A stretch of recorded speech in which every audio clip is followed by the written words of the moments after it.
Hey guys, welcome back to the channel. This is story about what if Naruto becomes Grandmaster Assassin Master Assassin Master Assassin Part 1. Before I start, please do support for more amazing content and comments for Part 2. Do consider to subscribe my channel and share my video to your friends and check out the description as well. Let's start the video. Pain. That was the first thing Naruto Uzumaki Namikaze felt when he regained consciousness state. Groaning at the pain he felt as he slowly sat up in a bed. Naruto scanned around his surroundings with his vision blurry.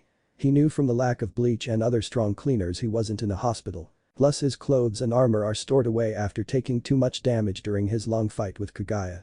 Memories rushed back to where he was fighting the 5 nations after he successfully took back the Bijuu in order to free them from Kagaya and the nations.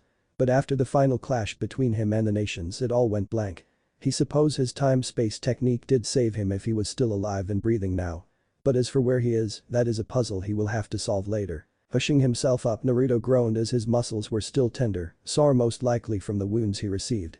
Letting his chakra flow through him and changing it to medical chakra.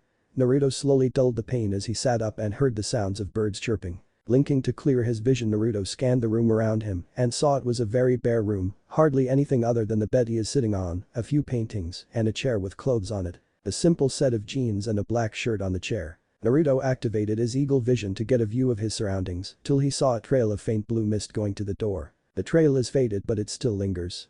It's clear I am in someone's home, Naruto thought as he pushed himself up. Looking around, Naruto saw a window at the other side of his room and walked over to it. When he opened the curtain, Naruto's eyes slightly widened at the more modern appearance of the world. Sure, it was nighttime, but Naruto's vision wasn't affected by the lack of light. Plus this is something his world never really had, plus the fact this world almost looked like his ancestors Desmond's time. He could faintly hear the cars driving in the distance. Naruto knew with certain time-space techniques one could visit another parallel world or even go back in time. Old man sage, I am not in the elemental nations anymore, Naruto thought his disbelief. He had read the records of his clansmen are women hopping dimensions thanks to a certain Fuinjutsu formula, but the formula was so complex not even Naruto understood it yet. But his technique didn't have that type of formula unless those one annoying Uchihas called Sasuke dumbly used Kamui on him and that interfered with his time-space technique, thus casing a tear in space and time making him end up here. Naruto rubbed his head trying to banish the headache of coming up with theories when he clearly just survived an onslaught of a war. He knew he activated the yin-yang annihilation seal before pulling off his time-space technique. So anything that was left back at his home are now gone. The yin-yang annihilation seal is basically a bomb that releases pure yin-yang chakra, destroying anything caught in the blast. Depending on how much chakra the seal can draw in before going critical and going off.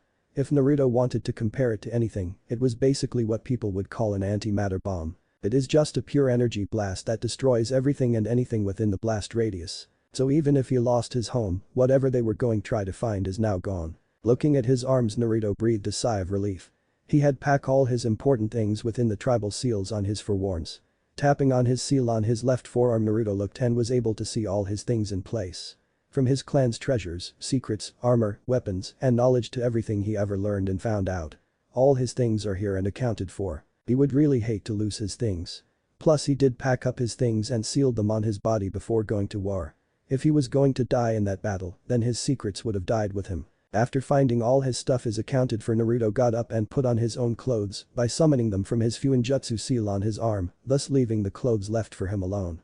Since he is in an unknown home, he would only rely on his stealth and assassin skills. Bring out his weapons were not really needed as he felt only 2 life forces thanks to his passive Senjutsu chakra, which his body naturally gathers on its own. Going to the door, Naruto felt different, like his body is slightly lighter and his chakra has expanded slightly. There was also another pool of energy within him. It felt different, similar to chakra, but it was strange. He also felt much stronger than he was before. Odd seeing he was half primordial and half human before everything went south and his clan home was literally blown off the face of the earth. Canceling his eagle's vision, Naruto slowly opened the door to find a darkened hallway. Naruto made his way silently towards the stairs and descended down them without making a sound. He looked at the modest home and admired some of the artwork. He stopped moving when he felt something trip his senses.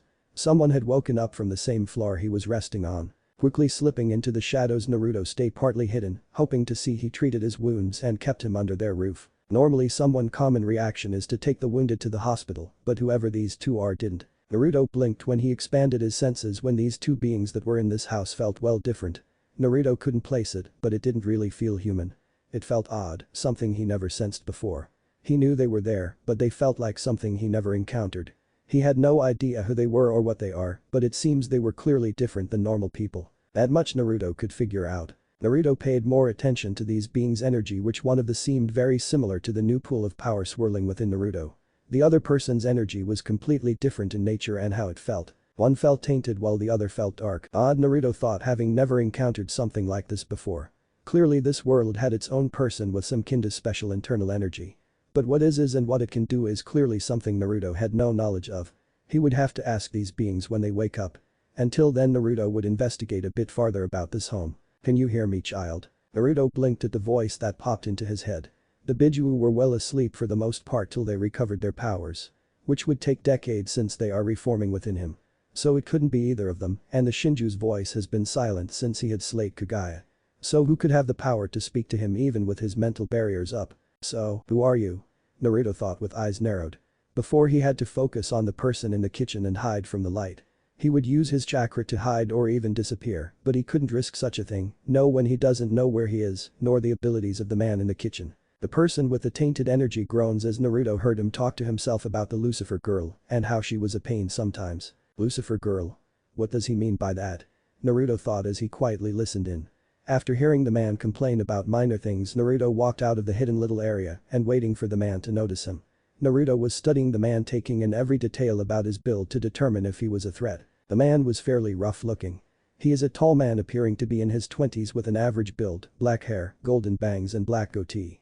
He is wearing a simple white sleeping shirt and pajama pants. His skin is fairly dark, suggesting he was bored with that tone of skin or spends a lot of time in the sun. He was also at least 6 foot 3 inches. A full 2 inches taller than Naruto. The man turned around with a sigh and blinked in surprise at looking at Naruto, whom was staring at him impassively with a studying gaze. The man also took into detail about Naruto's build and stature. Naruto had his waist-length hair and a low ponytail as his vibrant silver shaggy spiky hair seems to shine with a healthy glow. 2 bangs framing his face much like his father Minato, though his hair was a bit less spiky. 3 scar-like lines go across his face like whiskers, with 3 on each cheek.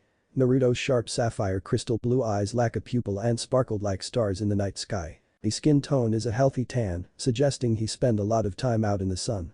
His angled face and body has little to no baby fat and is mostly lean muscle like a swimmer's body. Naruto trained his body to be built for speed, endurance, agility, strength, and flexibly. He then had on a black skin-tight Anbu shirt that showed every curve of his chiseled chest without leaving anything to the imagination. Though the skin-tight Anbu shirt had one special feature on all of his others. This shirt was hard and tough like diamond yet lighter and doesn't restrict any of his movement. Around his neck hangs his Assassin Creed symbol, Hashirama's necklace, and an amulet locket. Black combat boots that come up to his lower calf. These boots are armored with hardened leather and looks very much like the boots Alter used. For pants, Naruto got Anbu black cargo pants to maximize the amount of items he can carry. The pants were also tucked into his boots so they wouldn't get caught in any unknown traps. Over Naruto's skin-tight Anbu shirt, Naruto had on a long-sleeved black thermal shirt. Over that, Naruto had on a thin cotton V-neck midnight blue shirt. For the finishing touches, Naruto has on a cloak he has been wearing, only he modified it a bit.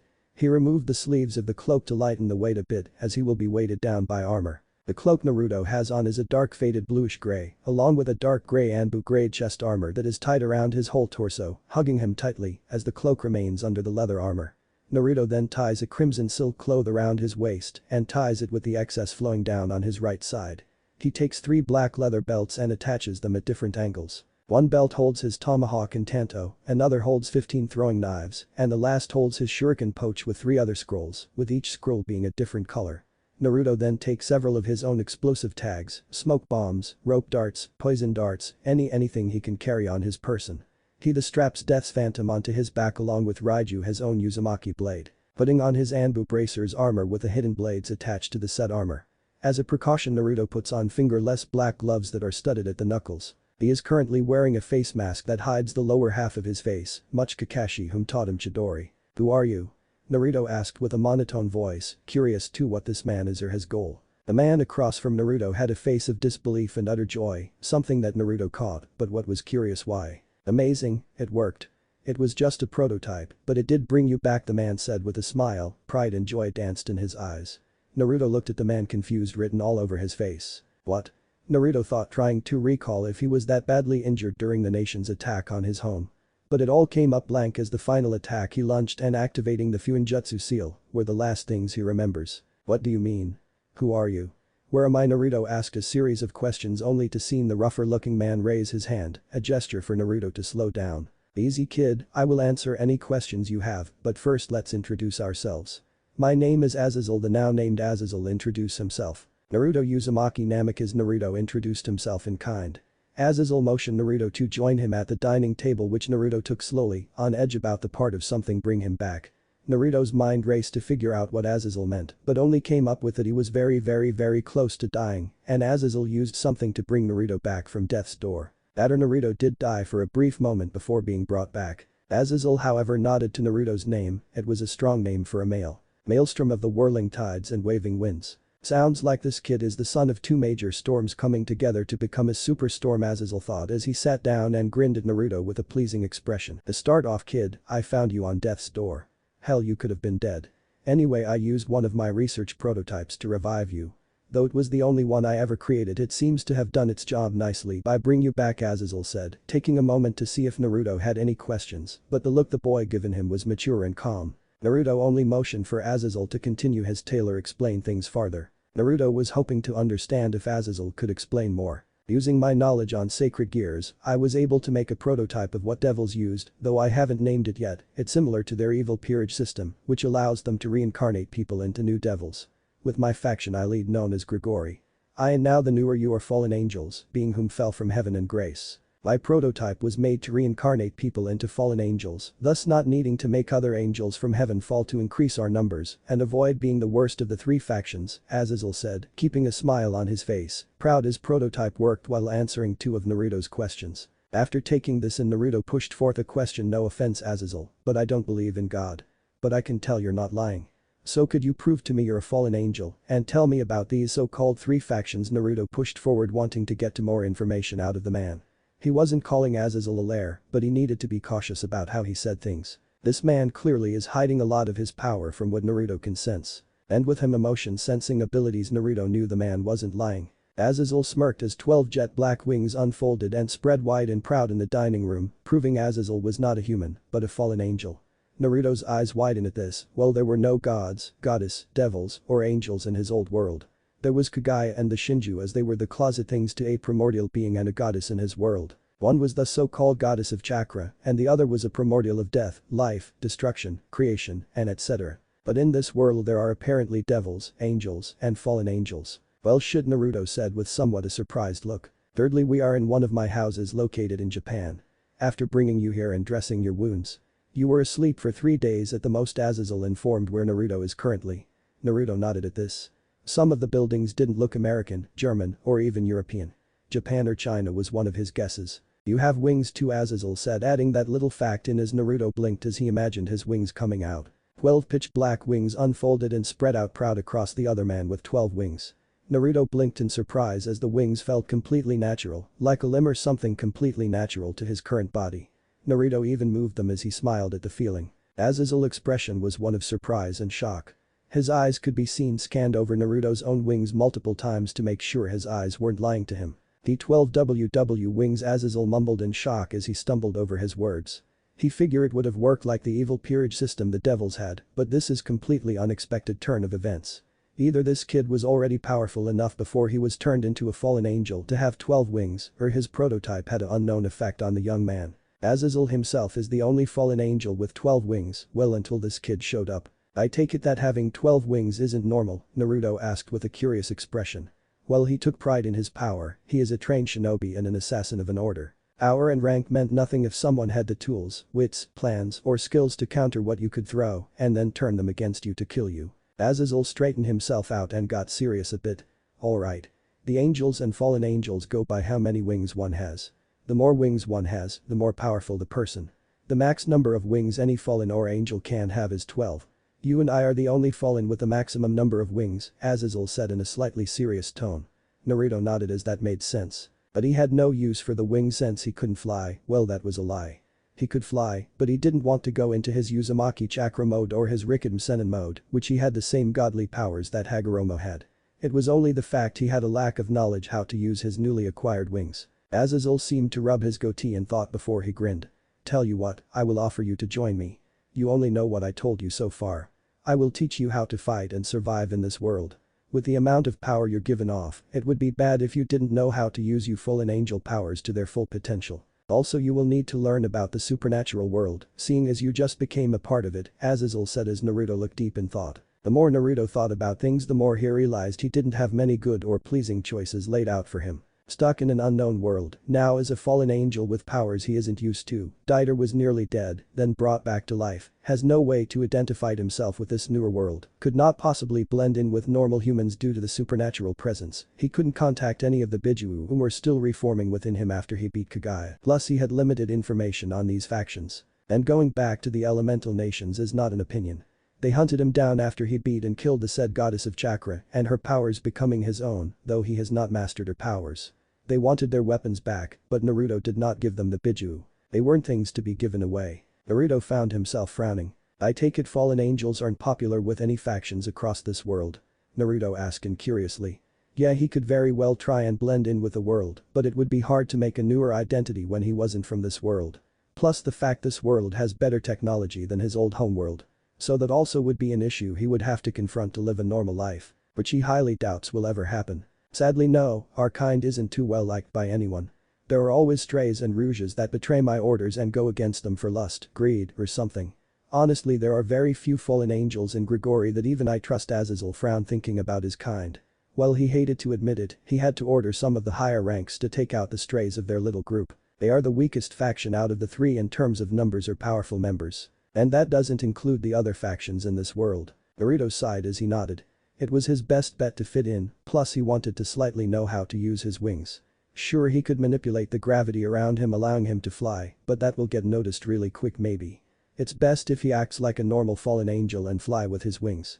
Hiding a major amount of his abilities and deceiving his foes are his best bet. He had no idea what this world contained other than devils and angels from the limited information Azazel has just given him. Azazel grinned brightly at the chance to have a newer seraph in his faction. While it was a great boon, he still needed to test Naruto on his skills. A spar would be best, but that could wait till the morning or later date. He had at least 6 to 8 months before anything important came up. Plus the fact there was too much information for Naruto to learn about the factions with a year time frame. It would at least take 3 to 4 years for him to master anything Azazel has in mind. He would use this time to train Naruto how to use his abilities. Well, rest up kid.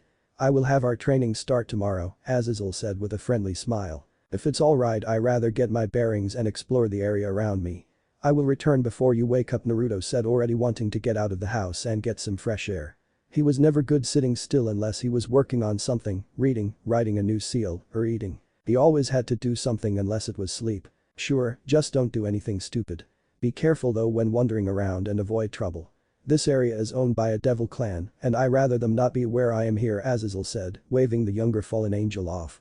Something told Azazel to trust this boy, besides if he didn't sense Naruto when he walked down the stair, then this kid is already good at hiding himself. Naruto nodded, having no problem maintaining a low profile. Outside, Naruto inhaled the fresh air, enjoyed the cool chill in the air. In this world the winter solstice or Xmas must happening in this world, Naruto thought as he saw a few decorations around the area.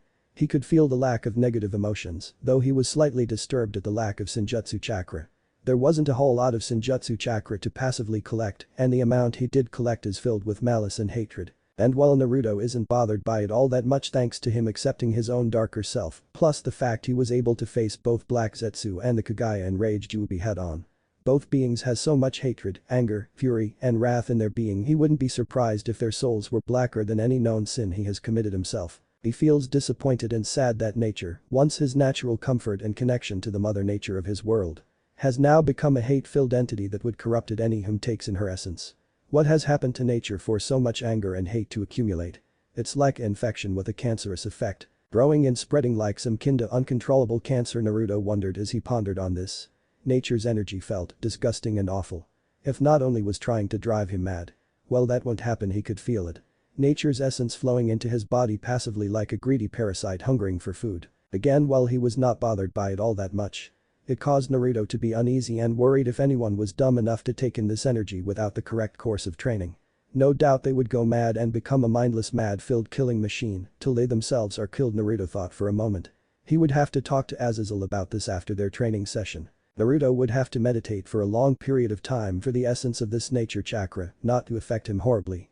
But the practice and principle or method should still be the same. Otherwise his body wouldn't draw in Senjutsu chakra. But for now Naruto had another goal in mind to complete. Deeping to the shadows, Naruto walked around looking for the highest point in the immediate area to gain a bird's eye view. And while Naruto sealed his weapons away hidden from public, he was still dressed in his outfit and armor. He did have them on him in case something happened. Plus he would only use his chakra sabers, chakra variant of lightsaber, if anything happened. The highly advanced design of the seals bring to life a plasma-like sword hot enough to cut or burn though anything.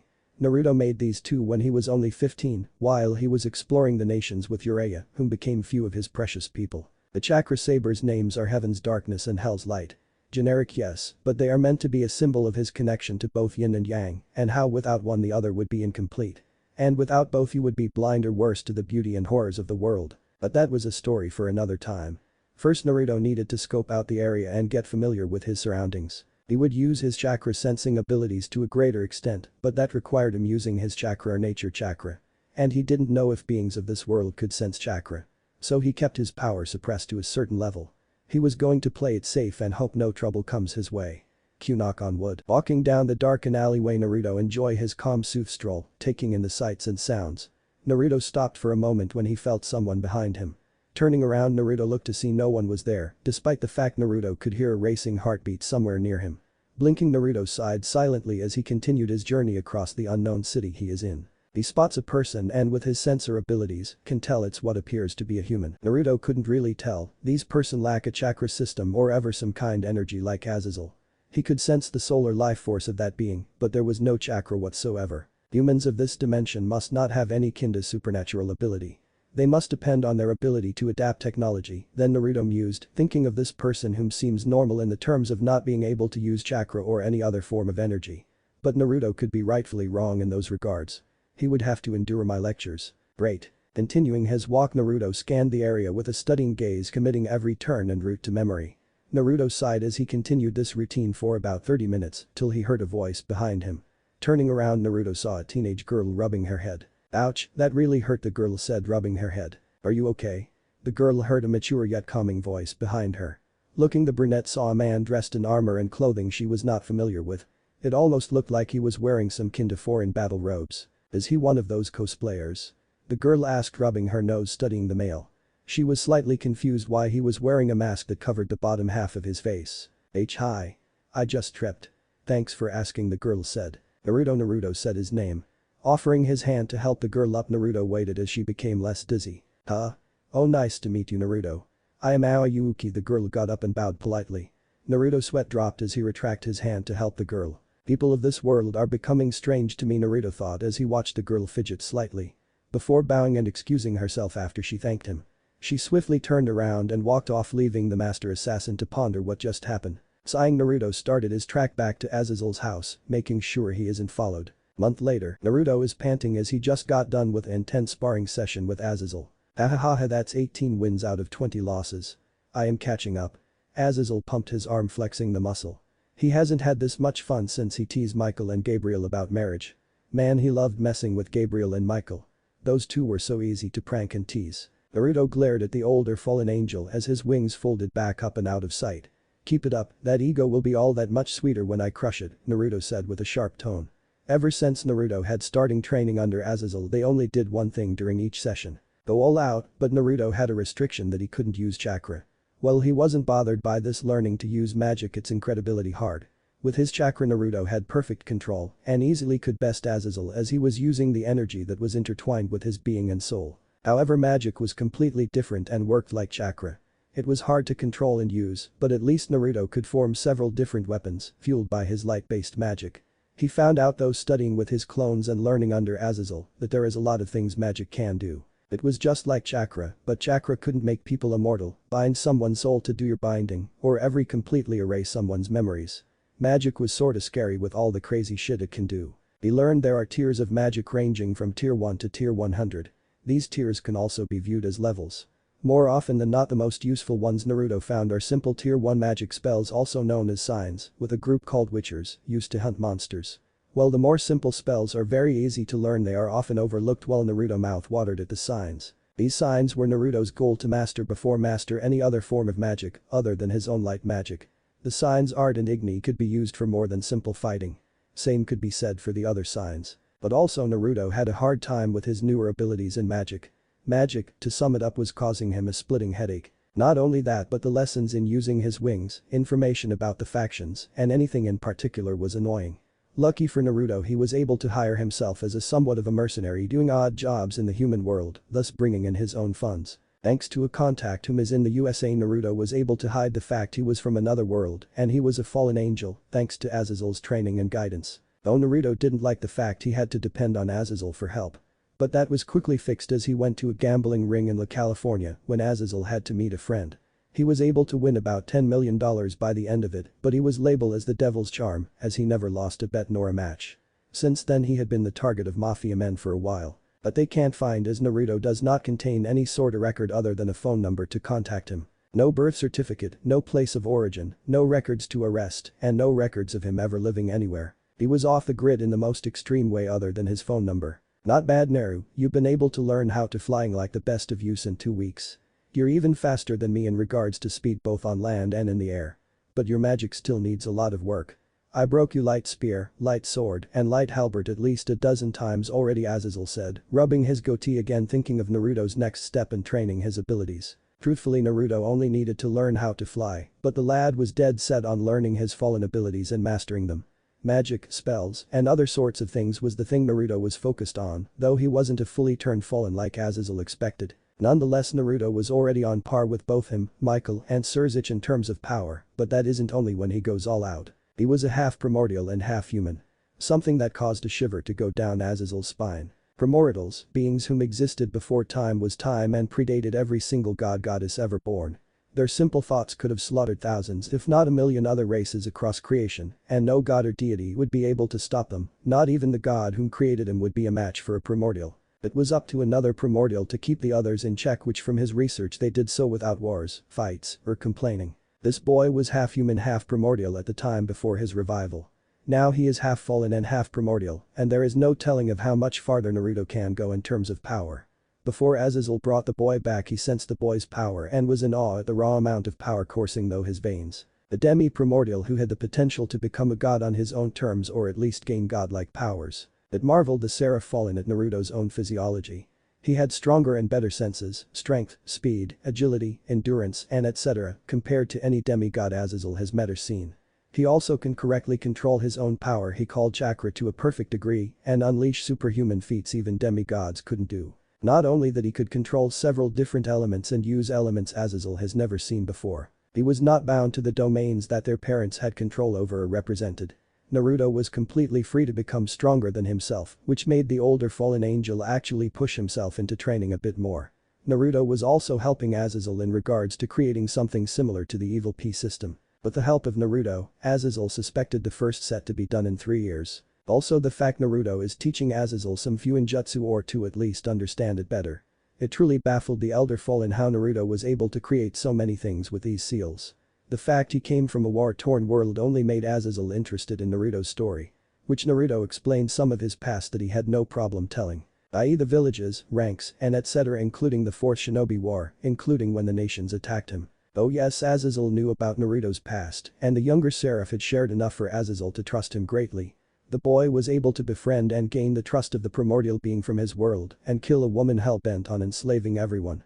And with this Kagaya's woman disappearance, Naruto was able to gain another of the Shinju fruit as he called it. The first one was implanted into him by experimentation. This cased a numbering effects on not just his genetics but everything. As these two godlike beings clashed, Naruto won in the end but was critically injured.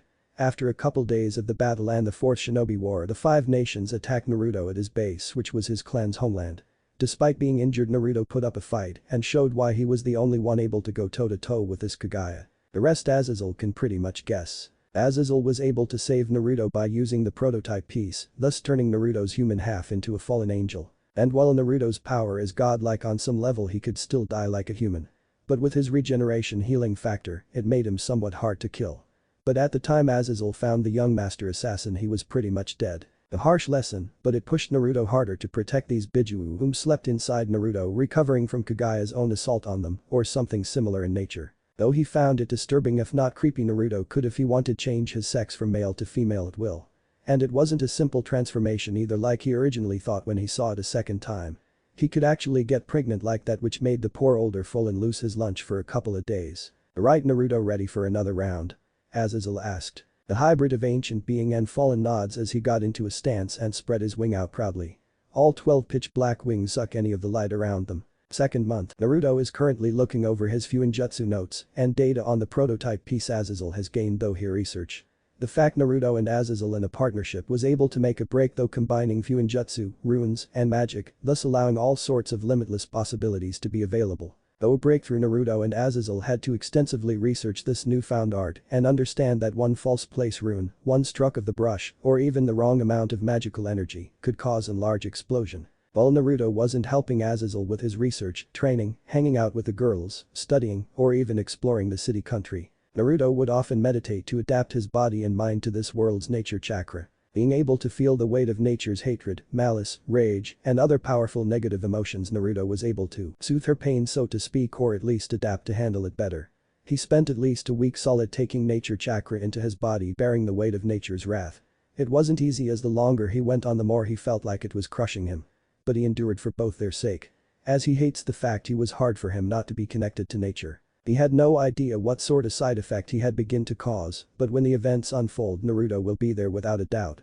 When he asked Azazel why nature's energy felt so polluted and foul, the older Fallen had no idea what the cause it was, but he did know about the dangers of Senjutsu. Other than the basics, Naruto would often do mission for Grigori or hanged out with the resident half-devil Valerie Lucifer, one of the hiding descendants of the original Mao that died in the Great War. From what Azazel told him, there are pockets of the descendants hiding all over the world. Mainly because they were afraid of two things. One was the son of the morning star Rizavam Livan Lucifer, whom killed anyone remotely related to the Lucifer clan. And the other was the newer current government ruling the devils and the newer four Mao. While Naruto understood the point of hiding for the sake of protection, he dislikes many things about this world. He really strongly disliked many things. From the biblical faction all the way down to the hero faction. This world has all sorts of screws loose, and Naruto could only sigh at the mess of it all. He had a problem with every faction, including Grigori faction, which he is a part of. His faction was made of too many people eager to satisfy their own desires, i.e. they are power hungry or just looking for a hot quick fuck and didn't care how they got it. The angels, he believes personally, had spent too much time in the light and are now blinded by it and believe they are the good guys. They aren't. With the devils, Naruto only had a problem with the evil P system and their laws, which put him on edge. But again, those were only a few things he disliked about all the factions. In all honesty, Naruto had a lot of things he disliked about these factions. As an assassin, his creed and order, the highest and #1 goal at all times, is pursuit of total freedom for all people. This objective led the assassins to oppose tyrants and oppressors alike, as well as engage in rabble-rousing efforts in the aim of motivating the people towards change and improve living for all. It also led the assassins to become sworn enemies of the Templar Order, who prize purpose, control, and order above freedom. Although freedom is their highest goal and ideal, the assassins have also prized other ideals at various points in their existence. Examples included peace, justice, and knowledge, while certain other individuals pursued personal objectives such as vengeance. Now, having all the memories of his deceased parents and ancestors may sound great and all, but it was honestly a headache not. But Naruto valued many things above all else. Some were freedom, his bonds, family, friends, knowledge, love, understanding, compassion, and nature. He also followed the creed and never killed an innocent, keeping his hands clean in regards of that. He only killed the corrupted, evil, and vile, which were numerous back in his homeworld. But in this world he had lost count of how many people that needed to be set straight or at least taken care of. He had lost count of how many souls he sent to the Shinigami, and now that count will only grow now. And while his order was not perfect by any means, Naruto had done better than any of the shinobi villages by spreading peace to the people that could not otherwise defend themselves. He held no illusions that he was a good guy. He took lives of others to make change where change in a world controlled and gripped by hatred. But damn it, at least he stood for something he fought tooth and nail for. No village, both past and present, can say they united several smaller nations and their hidden villages in the pursuit of peace and harmony. No man in any nation can say that they themselves had fought for equality among all and asked for nothing in return. Very few can ever say that they knew all the Bijuus names by heart and understood them. None could say that they wanted to protect the Bijuu and let them roam free and not sealed away. Yes, he took the Bijuu, the means for them to cause widespread destruction, but in doing so, he made sure no one would ever misuse them and their power. He highly enjoyed the presence of each Bijuu and respected them like living beings. Something the Biju as a whole hardly if ever found in a human being. The Biju trusted Naruto, and in doing he was allowed to use their power as he wished, though he avoided from doing so. He wanted to rely on his own skill and power before he ever asked any of them for help. He honestly wanted them to be free and not be within his body, but they refused to leave his side. Also, if anything Naruto just rather had gone off his own, but then again there was a problem in that aspect. He did not want to reveal any of his skills, nor powers other to Azazel, whom is one of the few people Naruto trusts. He wanted to blend in with this world's and habits, and also he needed to learn his fallen abilities and anything regarding his new status. He had not made any enemies, but he kept a far enough distance from any other supernatural being unless it proved impossible for him to avoid. He was warned by Azazel to keep his appearance in the supernatural world to a limited amount.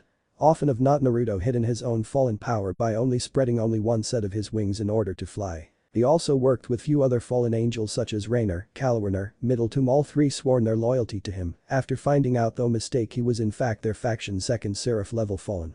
Though not bothered by this he made them swear to say nothing about his status among the fallen which they agreed. Something since then had coaxed the three to flirt, tease, even try to seduce, since Naruto is rightfully one of the strongest fallen ever. And while those three had their own quirks, he made sure to treat them kindly and with respect. He also took time to train them a bit in certain areas they needed to work on, i.e., such as their speed, control, or strength. And surprisingly they took his training seriously, not wanting to disappoint Naruto by any means. Honestly all three girls rather liked Naruto as he was not just wise but fair in his teaching. Sure they are several times older, but he was several times more skilled, powerful, and calm. By the end of the second month they all developed a crush on the much stronger fallen, instead of just lusting after him for his power and strength. They knew from stories of other wives that are married to strong fallen that Naruto was husband material.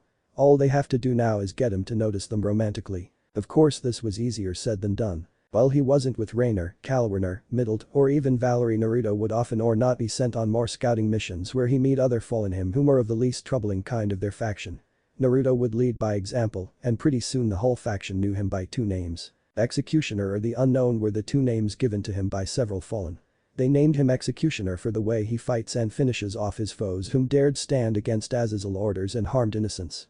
Now Naruto has not fought many times, but during the short battles he did take place he was simply lethal and deadly to go against. He show little mercy to any whom harmed innocent civilians, especially kids. Also the fact most of them attacked Naruto with lethal force, Naruto simple responded in kind. The name the Unknown came from the fact no one knew how he fell, how old he is, or even what his skills center around, as no one ever seen the few fights last more than 2 minutes. Hell, many if not all the fallen didn't know one thing about Naruto, and the only one whom seems to have a clue is Azazel, but he hasn't spoke a word about the newer silver-haired fallen. Not even the other leaders of the Grigori knew a thing about Naruto. Sure there were questions, but Azazel just mostly smirked and laughed it off as not important, which really annoyed them all to no end. Naruto was indifferent to anyone that he wasn't familiar with in Grigori. He got along with Azazel just fine. The man sorta reminded him or Jiraiya and thus their friendship went along beautifully. If you can count the amount of times they tried to prank each other and laughed like close buddies. Kami may his soul find peace. But things were taking an interesting turn as the wheels of fate were halted and broken the very day Naruto arrived. A middle-aged, gruff-looking man with black hair, matching beard and a muscular body. The man had a set of 5 wings which marks as 10 black wings in total. He has a serious face as he looked to a younger seraph he would be proud to call an ally and friend, though he would say it out loud. The bodybuilder-like male smirked as he saw the two seraphs go at each other with an intent to kill. They sure aren't holding back much, the male smirked with a nod of approval. Both proud at the fact this kid was able to push back his leader and friend in an all-out match, which is routine for the 4 Great Fallen, have a match every week. The 4 Great Fallen as they are nicknamed by their faction are none other than Azazel, Naruto, Uzumaki, Namikaze, Urakiel, and Shemhazai. These 4 Fallen were the top of the Fallen brass and are highly powerful and skilled in their respected arts.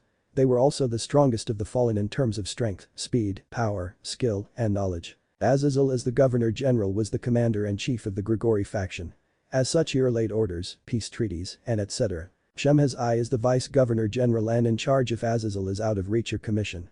As such he was completely aware of the second Seraph Naruto and trusted Naruto to help him maintain order in case of a war or major battle that threatens them as a faction. He was also Naruto's second mentor and rightfully Naruto's charge, as he often stayed with Shemhazai and his wife when in Grigori's HQ. Urakiel was a Kandor whom basically is specially trained for a particular purpose or profession. As such he is normally a bodyguard or teach to help younger fallen master their powers. He was in charge of the muscle and manpower, making sure that the soldiers who were loyal to the faction were trained, well fed, and taken care of. Naruto title in the Grigori faction is Candor, just like Barakiel, but his role deals with being the faction's medical expert, spy master, master assassin, first recon, liaison, arbitrator, and etc. That deals with both his shinobi and assassin talents, which are a big boon for the Grigori faction. Though despite his level in power, Naruto respected his fellow fallen and treats them as equals. Though time has passed when Naruto originally arrived into this world. In fact, it has been little over a year since Naruto had been in this world. During this long year, Naruto has been training, learning, helping the other decent fallen, and whatever he feels that needs to be done, so the young seraph didn't lose his mind when dealing with Azazel antics or Veil when she demanded he train with her. Azazel, time is up. Barakiel called out with a serious aura. The older seraph had a peace negotiation with the Yokai in Kyoto today. Azazel ignored his longtime friend and dashed in a blur of motion, intending win this match against the younger seraph. Naruto, however, here Barakiel called out to Azazel. Naruto also knew from training with Azazel that the older seraph planned to win this match, as Naruto won the last match by tricking Barakiel. Page Bunch and Naruto mutter as 4 clones popped into existence and charged Azazel, whom sent 4 spears of light, though the clones chest easily. Only to blinded by the proof of smoke. Azazel's eyes widen as he felt and sensed Naruto appear in front of him with pure speed. "Damn it, Naru," Azazel said before he barely blocked an attack from Naruto. However, he still felt the full might of a chakra-enhanced strength technique hit forearms, ascending flying to the ground. Naruto tapped into his light magic and made a light spear which he coated in Raiten chakra. Naruto threw at a blinding speed to a crashing Azazel, whom only paled at one of the tricks Naruto learned while training with Barakiel. He could fuse his chakra with his light magic and make it much more dangerous, depending on the degree and elemental combination he is using. Though this won't kill Azazel, it will be painful. Shortly after, Naruto landed and looked at the twitching form of his leader. "Thank you, Naruto." Barakiel thanked the younger fallen for ending the match quickly. Naruto nodded as he had to go back and study the prototype information that Azazel had just worked though. Getting up from the ground like nothing happened, Azazel popped his left arm back into place as he sighed. Damn Naruto and his tricky way of thinking. But goes to show you he is the real deal when it comes to being an assassin, Azazel thought as he rubbed the back of his head and yawned. Good match, Naruto. Using only your cage bunch and smoke as a distraction to mask your approach and take me down, Azazel said with a smirk. Though Azazel was able to block the punch, Naruto was still able to send him flying to the ground with the chakra-enhanced strength technique he mastered back in his homeworld. Nonsense, Azazel. I would have lost if I wasn't allowed to use chakra in this match, Naruto said in a humble tone. He still had a problem controlling his light magic. Well, he is better than he once started. Azazel said he still has a long ways to go. In which Naruto agreed, as he isn't as good like Barakiel or Azazel in the use of magic or light magic for that matter. Anyway, Azazel, you have a meeting with the Yokai faction in Kyoto, get cleaned up and ready. We are already running late as it is, Barakiel said in a serious professional tone. He had business to attend to which some rouge fallen messing with a small town within the country of Norway. Why they were there Barakiel had no clue, but from Naruto's spy network, the leaders of the Grigori were much better informed. Hell, Naruto's spy network was the best thing to ever happen to them. Now they had better information and can act accordingly.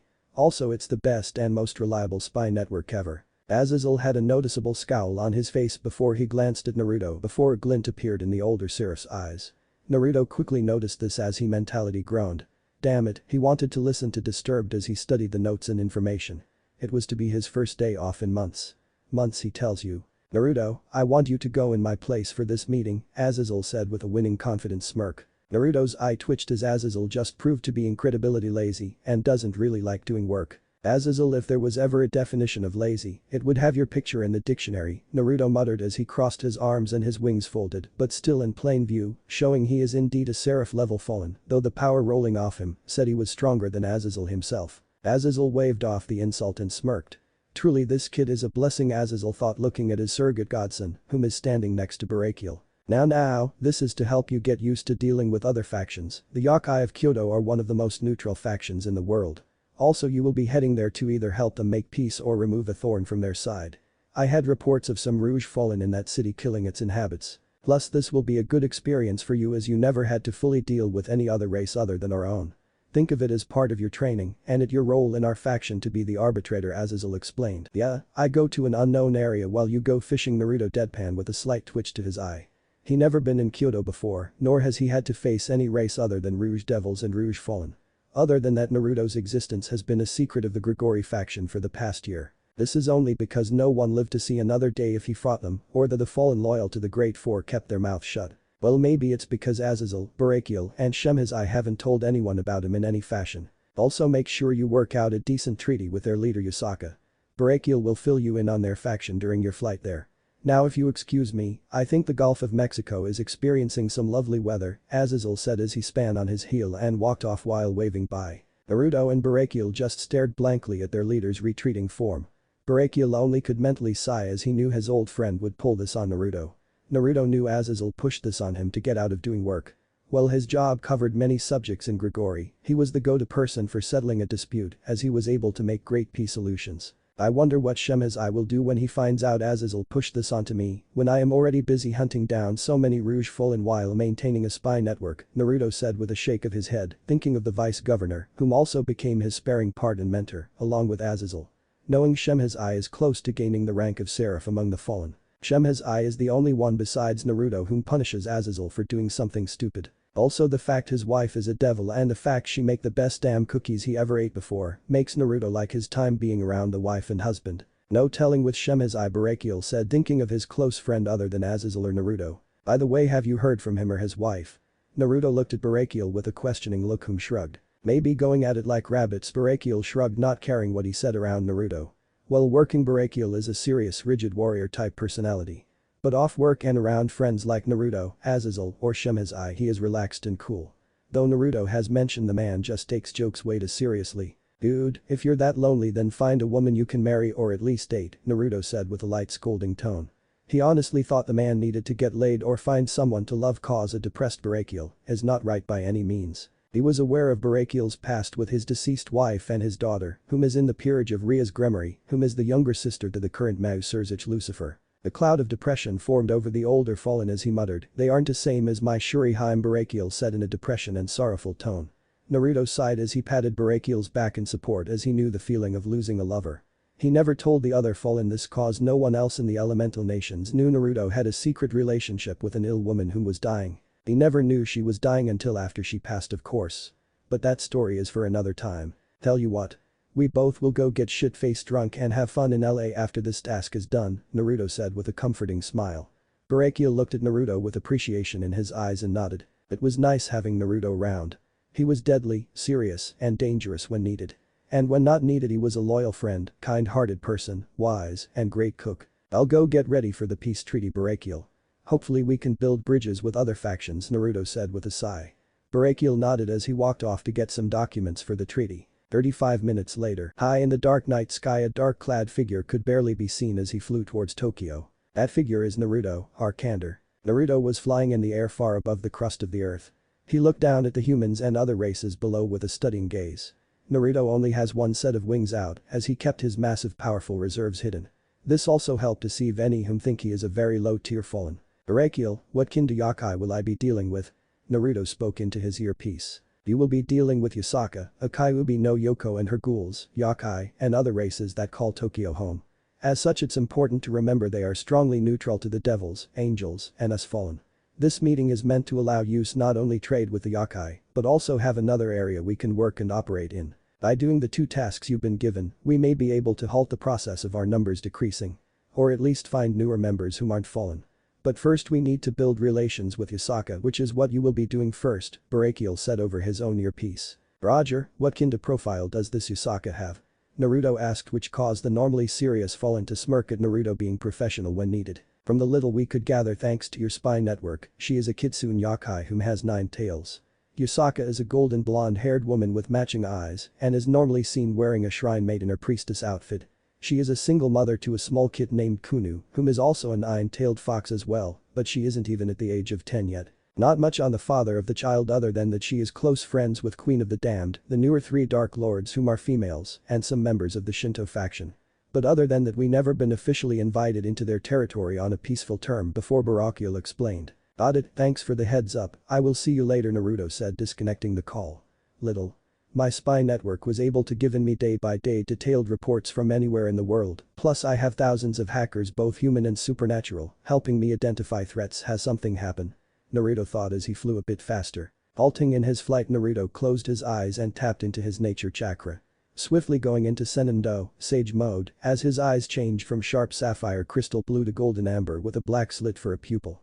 Reddish pigmentation formed around his eyelids, and his whisker marks also turned to a three-board jagged red pigment. In the center of his forehead a dot with a hollow circle with a red circle appeared and looks eerily similar to Hashirama's forehead marking when he enters Sage mode. He was able to pinpoint the largest signatures in Tokyo, which is over 2,000 feet below.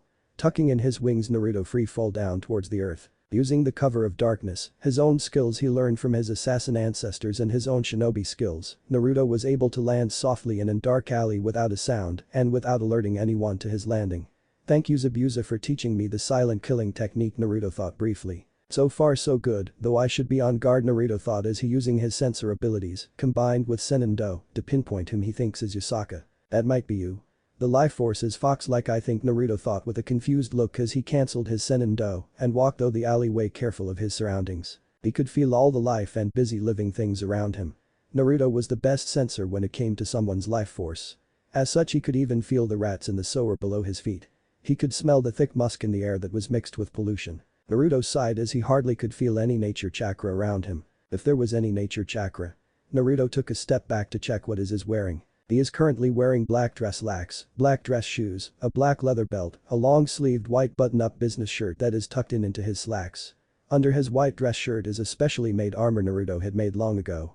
He then had on a black skin-tight amber shirt that showed every curve of his chiseled chest without leaving anything to the imagination. Though the skin-tight amber shirt had one special feature on his all of his others one.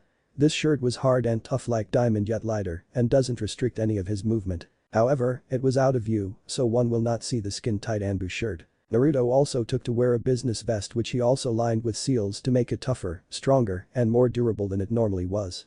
With that he also had on a blood red tied around his collar. Around his neck were 3 necklaces which each one held an important place in Naruto's heart. Around his neck hangs his Assassin Creed symbol, Hashirama's necklace, and an amulet locket. The final thing Naruto is wearing is his trench coat tailored by a professional. The coat itself came down to his knees lengthwise and also had long sleeves instead of normal short sleeves. This all came together completing a hitman lawyer type look. Using a skill he learned from his assassin ancestors, Naruto blended with the crowd completely in a calm manner as he kept himself hidden in the open, a hidden blade among the crowd. He kept hidden and arrived to where he sensed a massive energy signature. And sees a woman talking to 3 other women. Though he sensed nothing special about them. She appears as a young woman with a voluptuous figure and blonde hair with matching eyes. She is also dressed in a shrine maiden attire. Though her figure is not hidden by the maiden outfit she is wearing. Naruto could easily tell she had curves in all the right places, making her body seem like an hourglass, which Naruto found her oddly and beautifully attractive. She has at least a DD cup-size breast and didn't seem to sag at all. In fact, they looked perfectly round and plump as they lightly jiggled around with her breathing or moment. Her face was in a heart shape and her lips are light pink and fully kissable. Her delicate facial features seemed to be crafted by an artist and whom understood the concept of beauty. Naruto admired her figure even more when he noted her stomach looks flat and toned, and from what little exposure of her legs he can see they are smooth, long, and toned. Naruto mentality went through a checklist of all her features. He mentality added she looks damn near perfect. Naruto admired the fox body across the street as he studied her through a window. From her scent alone which he can smell in this dense city, Naruto knew she smelled like a fox. Tapping his fingers, Naruto waited till the humans left so he may speak to the Kyoto Yokai leader. Seeing she wasn't bothered by anyone other than other yokai waving hi or greeting their leader. Naruto walked amongst the crowd showing little hostile intent but still on guard if he needed to fight or bail out. Smoke bombs come into play if he needs to make a quick dash. Walking calm, Naruto approached the leader without making a sound or revealing his presence. "Isaka Dono, I presume?" Naruto said with the honorific Dono. As he knew he could be friendly to pretty much any fallen he comes across. Naruto does not know Yusaka's mentality nor how she acts. Being respectful and polite was his best bet to appear not much as a threat, though he still loathes being so damn formal. The beautiful blonde nearly jumped when she noticed Naruto's presence. She hadn't sensed him. "Yes. Whom might you be?" Yusaka said with a curious yet guarded tone. She idly noted he was very handsome and good-looking despite his young appearance. She could quite place it, but he smelled odd for some reason. Other yokai just took notice of someone get near their leader without being noticed. "I am terribly sorry if I startled you. I am Naruto Uzumaki Namikaze. I am replacing Azazel as he is currently unavailable. I hope this does not hindrance anything," Naruto said politely. While cursing Azazel mentality for being a lazy ass again. He really needed to beat some sense into the man, but every time he had got to the point he was going to Azazel somehow knew to disappear and hide from both Naruto and Shamhazai Wrath. It's quite alright Uzumaki-san. Please it Yusaka said Polity with a smile. Through her tone Naruto can hear slight disappointment in not meeting with Azazel which is understandable. Azazel while a great friend and good leader, his laziness tends to interfere with his job. Naruto sat down with the Yokai leader ignoring the glares or stares. Now I wish to ask Yusaka Dono, why the sudden reach out to our faction? From what I understand many Yokai dislike Fallen Naruto said, starting off the conversation with a simple question. Well you see we are having some problems with some members of the Grigori faction. I do doubt it's because Azazel had ordered such actions. We even lost some members due to some attack these Fallen have been behind Yusaka explained. Naruto frowns at this news. Maybe that's why I have little information on this region. My spies have been getting killed thanks to our own men. But who has leaked the identities of my spies? How far is my spy network compromised? Naruto thought seriously. If this is true then his spies whom are strictly loyal to him are in grave danger. But the fact some members have been attacking another faction does not strike Naruto as a surprise, but it is the faction they attacked. No Yusaka Dono, no such order was given to attack your faction or any other faction. In fact Azazel's strict orders were not to interfere with the lives of humans and not to attack any other factions. Those who disobeyed this order are either just recent fallen angels that aren't part of Grigori or they had gone against Azazel's orders and started attacking your people, Naruto explained while thinking of something. They have not received a report about the fact any new angels falling from grace. And for all Naruto knew the angels have been locked up away in heaven, keeping limited contact with any faction. Their home bases are the Vatican and some major other cities that have a strong biblical influence in the region. Though their strongest is around the Vatican, Europe and France. Or at least around that region from what he can tell. Grigori's stronghold is within the underworld, but in the human world, they control some of the islands of the coastal waters, where tourists are their biggest moneymaker. The devils from what Naruto knew also had a stronghold in the underworld, but the human world it was hard to pinpoint as each family had their own territory and area they controlled or preferred. These areas could be a mansion, small city, or countryside. It solely depended on the clan. With the Gremory clan was bits and pieces of Europe and a city in Japan. But the Citri it was a couple of mansions or hospitals in France or US. And the list can go on. Not to mention all the safe houses hidden around with world. Naruto himself owns a couple islands he privately owned and racked in a decent amount of cash every month. Though most of the total earning are spent on bills, supplies, the humans that work for him, or etc. He also managed to own some exciting banks in the mainland by either manipulating and taking care of the corrupted bankers that were there, replaced them with a reinforced cage Benshina and managed them at a distance. Thus the income of the bank improved and so did the lives of the workers. Of course no one knew this other than Naruto. He didn't need Azazel or the other breathing down his back about interfering with mortal lives. Plus the private island are bases Naruto can go to and stay hidden. One of them he designs for his sole use and as such it was heavily hidden by Jinjutsu, seals, and some barriers Naruto has learned from Shamhazai. This island is just off the coast of the Bahamas, which he has chosen for his home. He was rich enough to afford the privately owned land hidden from the supernatural and non-supernatural world, but he wasn't rich enough to turn any heads or draw attention. But really is it a bad thing if he helped improve the area and livelihood of those who work for him, without them knowing? It was a win-win for Naruto and the workers who were barely able to pay their bills. He has income every month and they can now afford to pay their families. Just because he was an assassin and shinobi doesn't mean he is evil or cruel. Well I guess it's a bit of relief that these attacks aren't issued orders. Tell me what are you going to do with the fallen near the abandoned church? Yusaka asked curious to what this fallen will do. Naruto had held a thinking pose as she spoke and as he thought 1,000 other things. Simple, I will ask them to leave peacefully. If they refuse I will use force. And if becomes too dangerous for the surrounding area I will remove them. Naruto said with a frown. Naruto didn't honestly like killing. He rather avoid conflict and war altogether, but sometimes it just doesn't work out like he hopes. And sometimes people commit crimes that cannot be forgiven by any means. These beings are the ones he hunts and kills. People that are beyond hope in any form of saving or helping. People like Danzo, Obito, Black Zetsu, Kagaya, Madara, some of the Akatsuki, and generally people who make others suffer for either their own gain, twisted pleasure, or some kind of fucked up goal. Isaka across from Naruto frowned but nodded in understanding. She waved her hand requesting tea is brought to the two of them. I understand Naruto-san.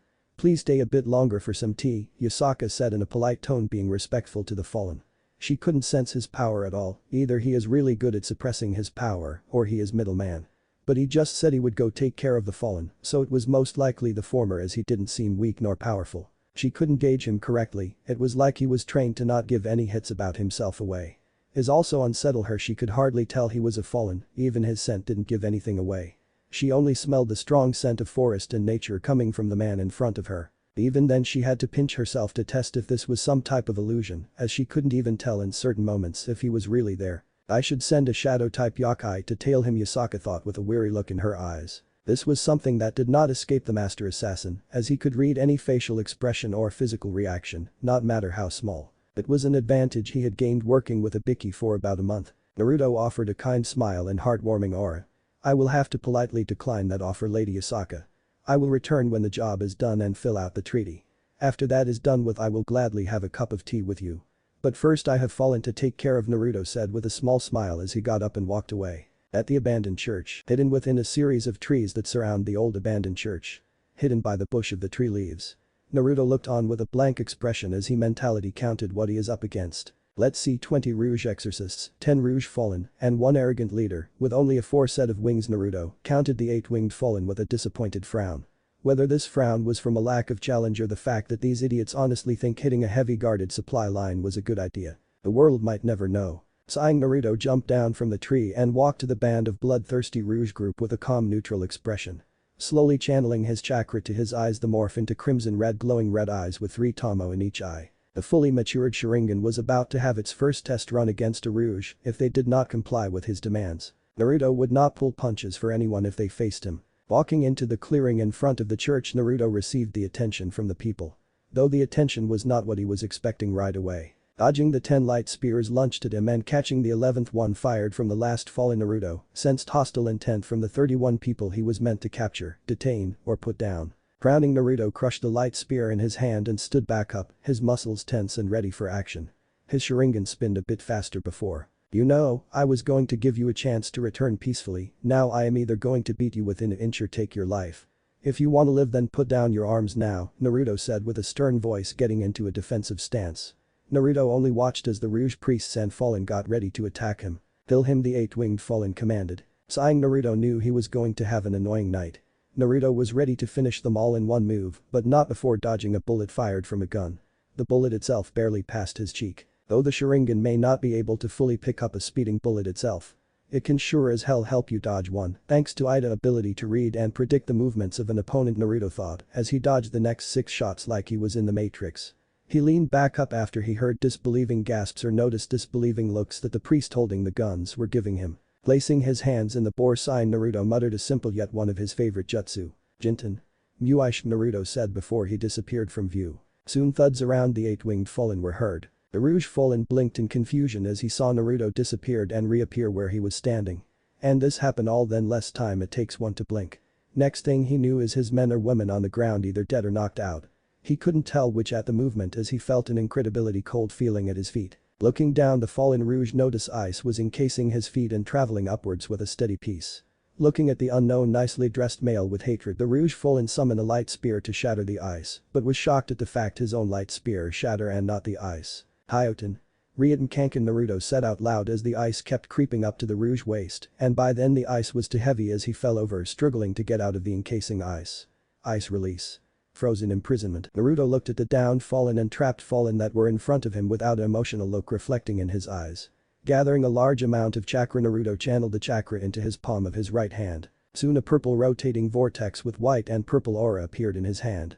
It only looked like a vortex of the swirling night sky. Standing before the fallen, Naruto held the swirling void element in his palm as he admired the beauty of this element he mastered through insane training right before he faced Kage or Madara. With an open palm outstretched to the fallen, Naruto said in an emotionless voice. Ton. Kyomu ni Hikakoma, and the effect was instant. The purple swirling energy started to suck the surround area like a black hole held in Naruto's open palm like a powerful vacuum. The fallen priest and their trapped leader were also victims of this technique as they were sucked by the powerful vacuum. Void release. Drawn into nothingness. Naruto clapped his hand together in a praying motion and said, forgive me, I take no pleasure in this, but I do this for the betterment of the innocents. May your souls find peace, Naruto muttered as he swiftly turned around and walked forward toward Yasaka's. He would really like some tea and to rest. Using Ton takes a lot out of him even if he mastered the element. It drained more chakra than any other sub-element he has. As Naruto waked away from the scene, he disappeared in a murder of crows. Yasaka's home. Naruto stood outside the giant shrine as he didn't feel Yasaka's presence. After going back where he first met her, an elder old yokai had told him to head towards the shrine as she invited him to have a formal meeting in her home where they can iron out the details of the peace treaty. Knocking on the large wooden door entrance, Naruto calmly waited for an answer, which wasn't long before an answer came. In the shape of an elementary school-year-old girl. Naruto looked at the young girl with a blinking expression. What's with the females in this world? They are either extremely hot, cute, or both. What in the name of the sage do they put in the damn food? Naruto, though, as his face and expression softened and need to eye level with the girl. Hello little one. My name is Naruto. Can you tell me where Yasaka is? Naruto spoke softly. Even after all that he had done and committed. He has a large soft spot for people important to him and children whom are innocent. He knew the actions of the 5 nations were the direct result of the cage dying to protect him while he took Kagaya's soul. Sasuke was a prick like that. But the prick died shortly after, so he supposed that's a good thing. Akasama is currently away checking the Kyoto's key lines, she won't be back till later. Are you the fallen that Akasama has a meeting with? The little girl asked cutely. Naruto smiled softly and nodded before the door was slammed on his face. But the blank expression, Naruto blinked. Ooh, the fuck just happened? Naruto looked confused while looking at the door. He hadn't done anything wrong and he has gotten rid of the Rouge group troubling the Kyoto Yokai faction. Rubbing his head in a sigh, Naruto slumped in defeat as his training session with Azazel and using the void element took a lot of him. Going to sit on the temple steps, Naruto gazes to the stars with a lost expression. I wonder how the others are doing, Naruto thought as he became lost in his thoughts. His thoughts drifted to Tsunami, Inari, and that old drunk Tazuna. The 3 of them helped Naruto back to his home while he was injured. He does know they left 3 days before he was attacked, but if they were alive was something he wasn't aware of. Naruto's face became a deadpan expression as he saw a fallen angel flying towards him. Normally this wouldn't be a problem, but she or he was leaking so much hate and bloodlust, she might as well wear a giant neon sign that says I'm here in bright bold white lettering. There you are. The fallen didn't even get a chance to attack as sand wrapped around him or her quickly enough, and the only thing one may hear is a muffled voice. The sand bent backwards before launching the fallen at supersonic speed to the horizon of the earth. Naruto looked impressed but noticed the actually acted on its own. Like when Gaara had the Shikuku in him. I miss Gaara, Naruto thought as he played with the sand, making it dance around his fingers. In a trance-like state, Naruto played with the swirling set as he gathered ice and crystal. Playing with the elements, Naruto focused on changing their shape, size, and density. He could sense the little girl in the hallway of the house and he can make out a faint sound of what sounded like a conversation over the phone. Most likely calling for her mother wherever she is, Naruto thought as he played with the elements with a calm expression. He knew he wouldn't have to wait long before Yasaka came back. But until she came back he was going to sit on these steps and relax a little. Hunting down all those Rouge devils and fallen, training with Azazel or Barakiel, maintaining their spy network, recruiting hackers, healing any injured, and learning anything else he could while he was here had drained him. He needed a break every now and then. Or he would have went insane by now. Of course he had to avoid the eyes and ears of other faction workers while maintaining the appearance of a single set fallen, which wasn't easy. The chakra and magical power could not cross a certain threshold. In order for that to happen he needed his senses alerted and high at all times. He also needed to avoid the devils and pure angels in order for his strength to grow with magic and other skills Barakiel, Azazel, or even Shem as I can't teach him. Which with magic is quite a bit of learning, practice, and patience. Though with his cage bunch and helping out his training effort, he was able to cut down his training time by sparring 10 to 15 clones every morning. Ring ring, ring ring. Naruto took out his phone and saw Barakiel calling. This is Eagle, go ahead Raven, Naruto answered with his Bluetooth earpiece. The phone, Bluetooth, and their calling coded that way no supernatural or non-supernatural can eavesdrop on their conversations. Eagle, this is Raven. Any status update on the mission you have been assigned? Barakiel or Raven said as his call sign was Raven. Sighing, Naruto nodded to himself before slipping into the shadows of the trees. With his sensor abilities up, Naruto felt nothing around him. Mission was completed about cleaning up the Rouges. But for my second task will take time. Their boss isn't so eager to make a firm treaty, Naruto replied as he heard Barakiel hum on the other line. Thank you Eagle. Now I have a hit job for you. A human by the name of Sato Yui is traveling to Kyoto and in his possession is a briefcase that might be problematic to our group. Your mission is to intercept the package. How you proceed is up to you. Also be careful, he is meeting a devil in a building located in the city. However, with the security of the company we weren't able to get blueprint layouts. However, we were able to get a list of items the security guards carry around, Barakiel said with a sigh. High-profile missions were bad for their faction, but they were also needed. But the problem was no one had Naruto's skills nor abilities, leaving him the only one to take sensitive jobs like these. Okay, tell me what the package is, and the security guard's loadout, Naruto said, leaning against a tree. A plan ready to form in his head. The contents of the package is a relic artifact. From what we were able to gather though chatter, it's Ammononyahoko, Barakiel said grimly. Naruto blinked for a moment before his whole body went pale. The Ammononyahoko? Naruto asked, slightly afraid. Yes, that Ammononyahoko, Barakiel said. Great, so much for staying on a low profile, Naruto thought while rubbing his head. Ammononyahoko, otherwise known as the Heavenly Jeweled Spear. It is often represented as a Naginata and one of the Shinto's greatest treasures, and rightfully one of the most powerful sacred artifacts in the world. It was also known as Spear of Creation, as it contained the elder Shinto gods' powers before they handed it to the deities Izanagi and Izanami. Naruto smiled kindly to the memory of the mother and daughter after an awkward conversation of why he waiting all night on the steps of the temple until Yasaka returned from her responsibilities of keeping whatever she does in check. Naruto just waved off the mother and daughter with a hearty laugh and said it was fine. He had received worse after all. Being a fallen and learning about the sacred gear users are no different from being a Jinchuriki. Currently this is his second week in Kyoto, and he has yet to receive any new orders from either Shamhazai or Azazel. As such, Naruto took the time to relax and get to know the family. He was trying to build a decent relationship with Yasaka and Kunu at the least. The little girl attached to him almost after Naruto offered to show the girl a really cool magic trick. Since then she hasn't stopped trying to be around him. Though he will admit she was afraid of him at first. Fallen don't have the best record after all. Naruto could understand why they were so weary of him when he first arrived here. The hostile or cold glares were nothing to be surprised at, and Naruto had went though worse. Like that one time Barakiel was trying to teach Naruto Holy Lightning. Damn bastard didn't let Naruto sleep till he learned it. But in the end it was to help Barakiel and his overall well-being and health. But since Naruto had showed that little trick, she always was at his side. Something her mother found both odd and adorable as Naruto played with a little kit when her mother couldn't and when he prepared dinner when someone else couldn't. Of course Naruto felt the yakai watching him intently every day. Not that it bothered him any. He found Kunu quite cute and loads of fun. Something about her childlike innocence and curiosity had filled Naruto's heart with a small warmth he enjoyed. He even taught her how to draw some. It's too bad Kurama was still recovering from the war along with the other Biju. He bet if they found out he can transform into a kitsune or at least a kyuubi he wouldn't be allowed to leave. Even though there is a massive difference between the Biju and the yakai. One is a sentient massive chakra and the other is a legendary mythical creature from Japan that is worshipped as a kami. Isaka was very polite however and treated Naruto respectfully ever since that bump in the beginning. To this day she hasn't stopped saying sorry. Something Naruto found embarrassed Yasaka is a cute Yasaka which he comment on which made the woman blush a bit being called cute or beautiful. For Yasaka however she never knew a fallen can be so open and honest. Naruto was kind as he was understanding. He did not particularly enjoy their first meeting but she was shocked of how nonchalant he was about it. He forgiven them so easily and did so with a dazzling smile on his handsome face. The first thought that ever comes to anyone's mind when it comes to the fallen are generally sums up as murderers, rapists, warmongers, criminals, and some of the worst of human society, expect they hold some of the worst supernatural beings. This however changed when she met Naruto. He wasn't like what she heard about fallen at all. He wasn't lustful around her, he just got caught admiring her and her body. Nothing lustful or dangerous at all, and he even admitted he found her one of the most beautiful women he ever laid his eyes on, and he liked that idea of dating her.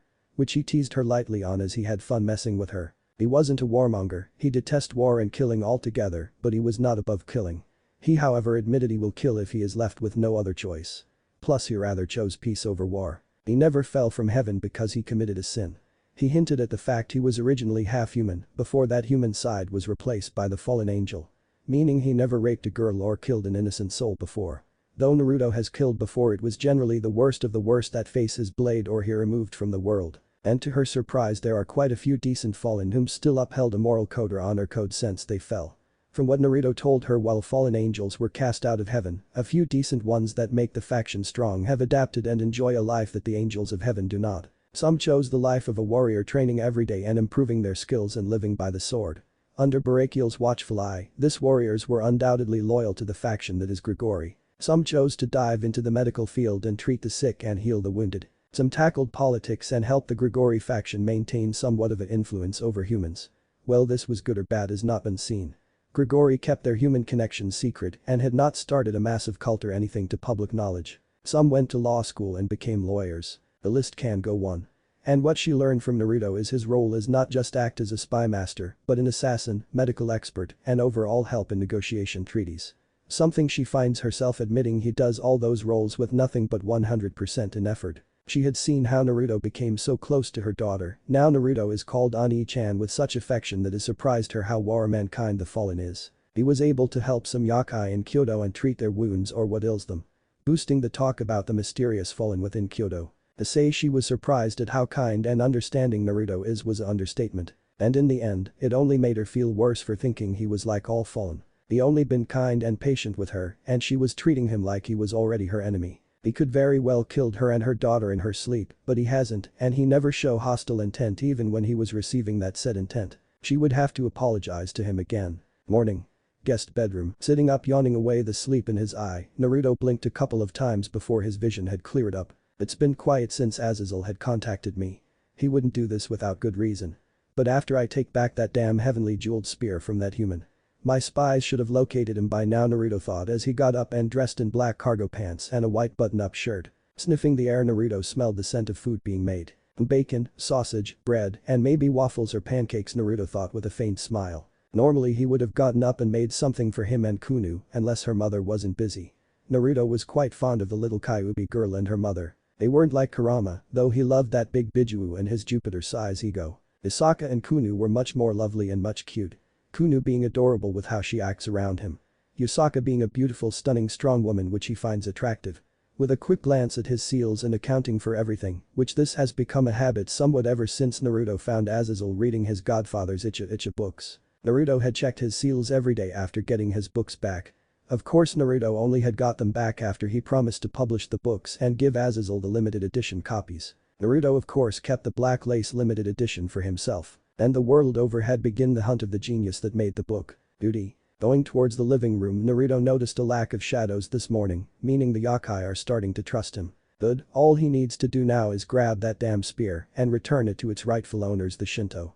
Then he can truly relax and play with little Kunu. Ani-chan. A little girl's voice yelled out in excitement. Oof.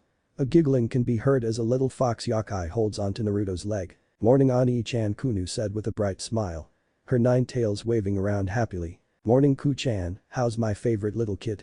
Naruto said with a kind warm smile while picking you the girl and holding her close. I'm okay, Ani-chan. Can we go play at the park again? The little vixen said with mixed excitement in her voice. Naruto smiled, giving the girl a warm but mysterious smile. Maybe, Ku-chan, I have something to take care of today. Hopefully I can get done soon, Naruto slightly explained. This made the young fox ears drop along with her tails. It didn't help she had the most adorable pouting sad face Naruto had ever seen. But to make it up to you, how about I take you wherever you would like to go? Like going to the ice cream store, and the effect was instant. The look of joy in the little girl's eyes shines like a star. Yay, I love you, Ani-chan, Kunu said out loud, making her mother, who was secretly watching the exchange, smile with a warm feeling fill her chest. Hi, love you too, little Ku-chan. Naruto patted her head and put her feet back on the floor. Kunu went to her mother and hugged her mother's leg with a bright smile on her face. Morning, Yusaka-chan, Naruto said with a kind smile to the leader of the Kyoto faction. Honestly, Naruto was very happy their relationship had turned for the better. Morning, Naru-kun, Yusaka said with a quick glance to Naruto, giving him a warm smile. Going ahead to set the table, Naruto with the help of little Kunu had set the table with napkins, silverware, and plates. This took them little to 3 minutes to set as Yusaka continued to cook the last bits of breakfast. So what are your plans today, Naru-kun? From what I heard you have another task. Yusaka inquired after turning off the burners and fixing everyone's plates. I have to retrieve a relic from a human whom stole it. I will learn more about how and why he took the relic after I question him, Naruto said, putting strain on the word question. Yusaka frowns, thinking Naruto will torture the man or woman, but of course Naruto won't physically torture them. That's why he will use Tsukiyomi. Tsukiyomi, though it requires eye contact to be performed, trapping the target within an illusion completely under the Naruto's control. This allows him to mentally torture the person in question within a few seconds, though to Naruto or the intended victim, it will be at least several days before they are back in the real world. Or I will just use one of my Rinnegan abilities if I am pressed for time, Naruto mused in thought. Due to no one having the Sharingan, nor having a solid defense against a variety of techniques jutsu his Dojutsu possess. As such, Naruto kept his eyes normally hidden unless taking on a difficult task or the fact he needs to experiment on certain things to see what does and does not work in this world. Such an explain is magic and other weapons that might be magical, enchanted or enhanced. Well, his Sharingan cannot pick up the internal energy of magic. His Rinnegan can however pick up mana, unlike his Sharingan. Guns were a bit of an oddball though, as well he can dodge them. though this depends on the caliber of the bullet and the marksman behind the gun. While his Sharingan can pick up normal guns and bullets fired from civilian weapons. It can't pick up the bullets from guns these ex-priests use of some of the other supernatural use for some unknown reason, thus leading him to believe these bullets were somehow enhanced with some type of magic. His Sharingan evolved around a chakra-filled world where magic was non-existent. As such it would not pick up the mana of another person whom used magic. But the Sharingan itself could not copy or see mana. It still worked like it normally even at EMS level. But it was not useful for picking up mana or anything magical in nature. An example would be a light spear or fire spell. While Naruto can't see the fireball or light spear being thrown if he didn't have his Dijutsu active. However, his Sharingan power could not pick up the mana making up the attack, this making it almost invisible to him. Which is odd as he could not somehow see bullets being fired from some type of magical gun. It truly baffled him why his Sharingan became less useful or hindered even. Maybe becoming a half-fallen had mutated his Kekkei Genki or messed them up somehow. Or altered his abilities, and he hasn't found out why his Kekkei Janaki were like the way they are. He wasn't a 100% sure of everything yet, and no one but him has the Rinnegan or Sharingan in this world. But then again he only channeled his chakra to activate both his Rinnegan and Sharingan. What happen if he channels a bit of his mana with his chakra? What sort of effect would it have on his Dijutsu? Worth trying. It could allow him to pick up mana, that is the thought. He isn't completely sure seeing he never depended on the Sharingan too much. Same for the Rinnegan. They were more of his trump cards than anything. But regardless it showed Naruto where he needed to study in order to counteract this unfortunate bump. As such Naruto noted if he was ever trapped in a mana-powered illusion, then he would be in trouble. This caused him to understand and train harder in magic than with his chakra-fueled abilities.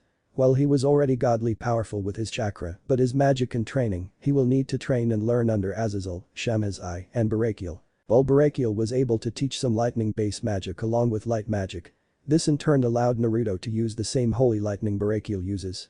Shamazai had taught him alchemy, defensive magic, and how to sense magical illusions. Azazel however, when he wasn't lazy had taken teaching Naruto more advanced levels of magic and light magic, letting the young seraph greater knowledge in the subject of spells and etc. And while he can fight on equal ground with magic users, he can't depend on his jutsu of Kekkei Genkai too much. For one he is an ex-shinobi and assassin as such deception was still his bread and butter of life. If it was no he could use chakra, light magic, holy lightning, senjutsu, control gravity, use the void as a weapon, and create anything out of nothing. He thinks his life would be very hectic. Naru-kun, you will be safe won't you? Yusaka asked out of concern for the young man's safety. She doesn't know how powerful he is, but she has seen glimpse of his skill with a sword he calls Raiju. And she knew he was greatly skilled in that aspect, plus she has seen him use senjutsu quite a few times, without being affected by the malice and hatred of the world around him. Which greatly shocked her at the fact he seemed to have no negative effects, just the positive effects that comes with senjutsu. She idly wonders if he has a mastered senjutsu which only has a handful of people too almost none can claim that have mastered senjutsu without them being insane. Hi Yusaka-chan. It's just a routine thing that needs to be done. I won't do anything too extreme Naruto said with a smile trying to relax the older Yakai's nerves. As the makeshift family ate Kunu could be heard humming a happy tone as Naruto quickly and skillfully wolfed his food down faster than the girls. This was noticed by Yusaka as she saw Naruto's plate already empty. Looking at Naruto with a stern look, Naruto held his hands in the air as mock surrender with a playful smile, as both adults continued this type of banter whenever Yusaka was home. If Yusaka cooked Naruto's food was inhaled like he had been starving for days. This was common as Naruto had a big black hole of a stomach. Or that is what Yusaka thinks his stomach it. Kunu of course had no idea what was going on.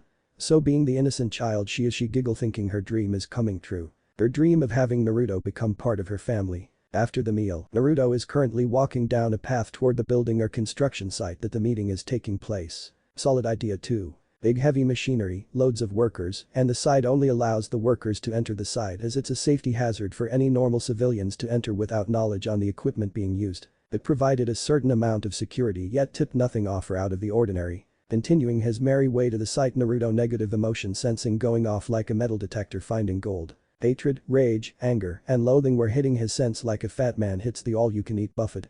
Naruto wanted to gag a bit as his senses were going off, but he focused and hidden himself better. It was always like this with his negative emotion sensing. It didn't matter what race Naruto came across. All supernatural beings had some kind of potent negative emotions within them.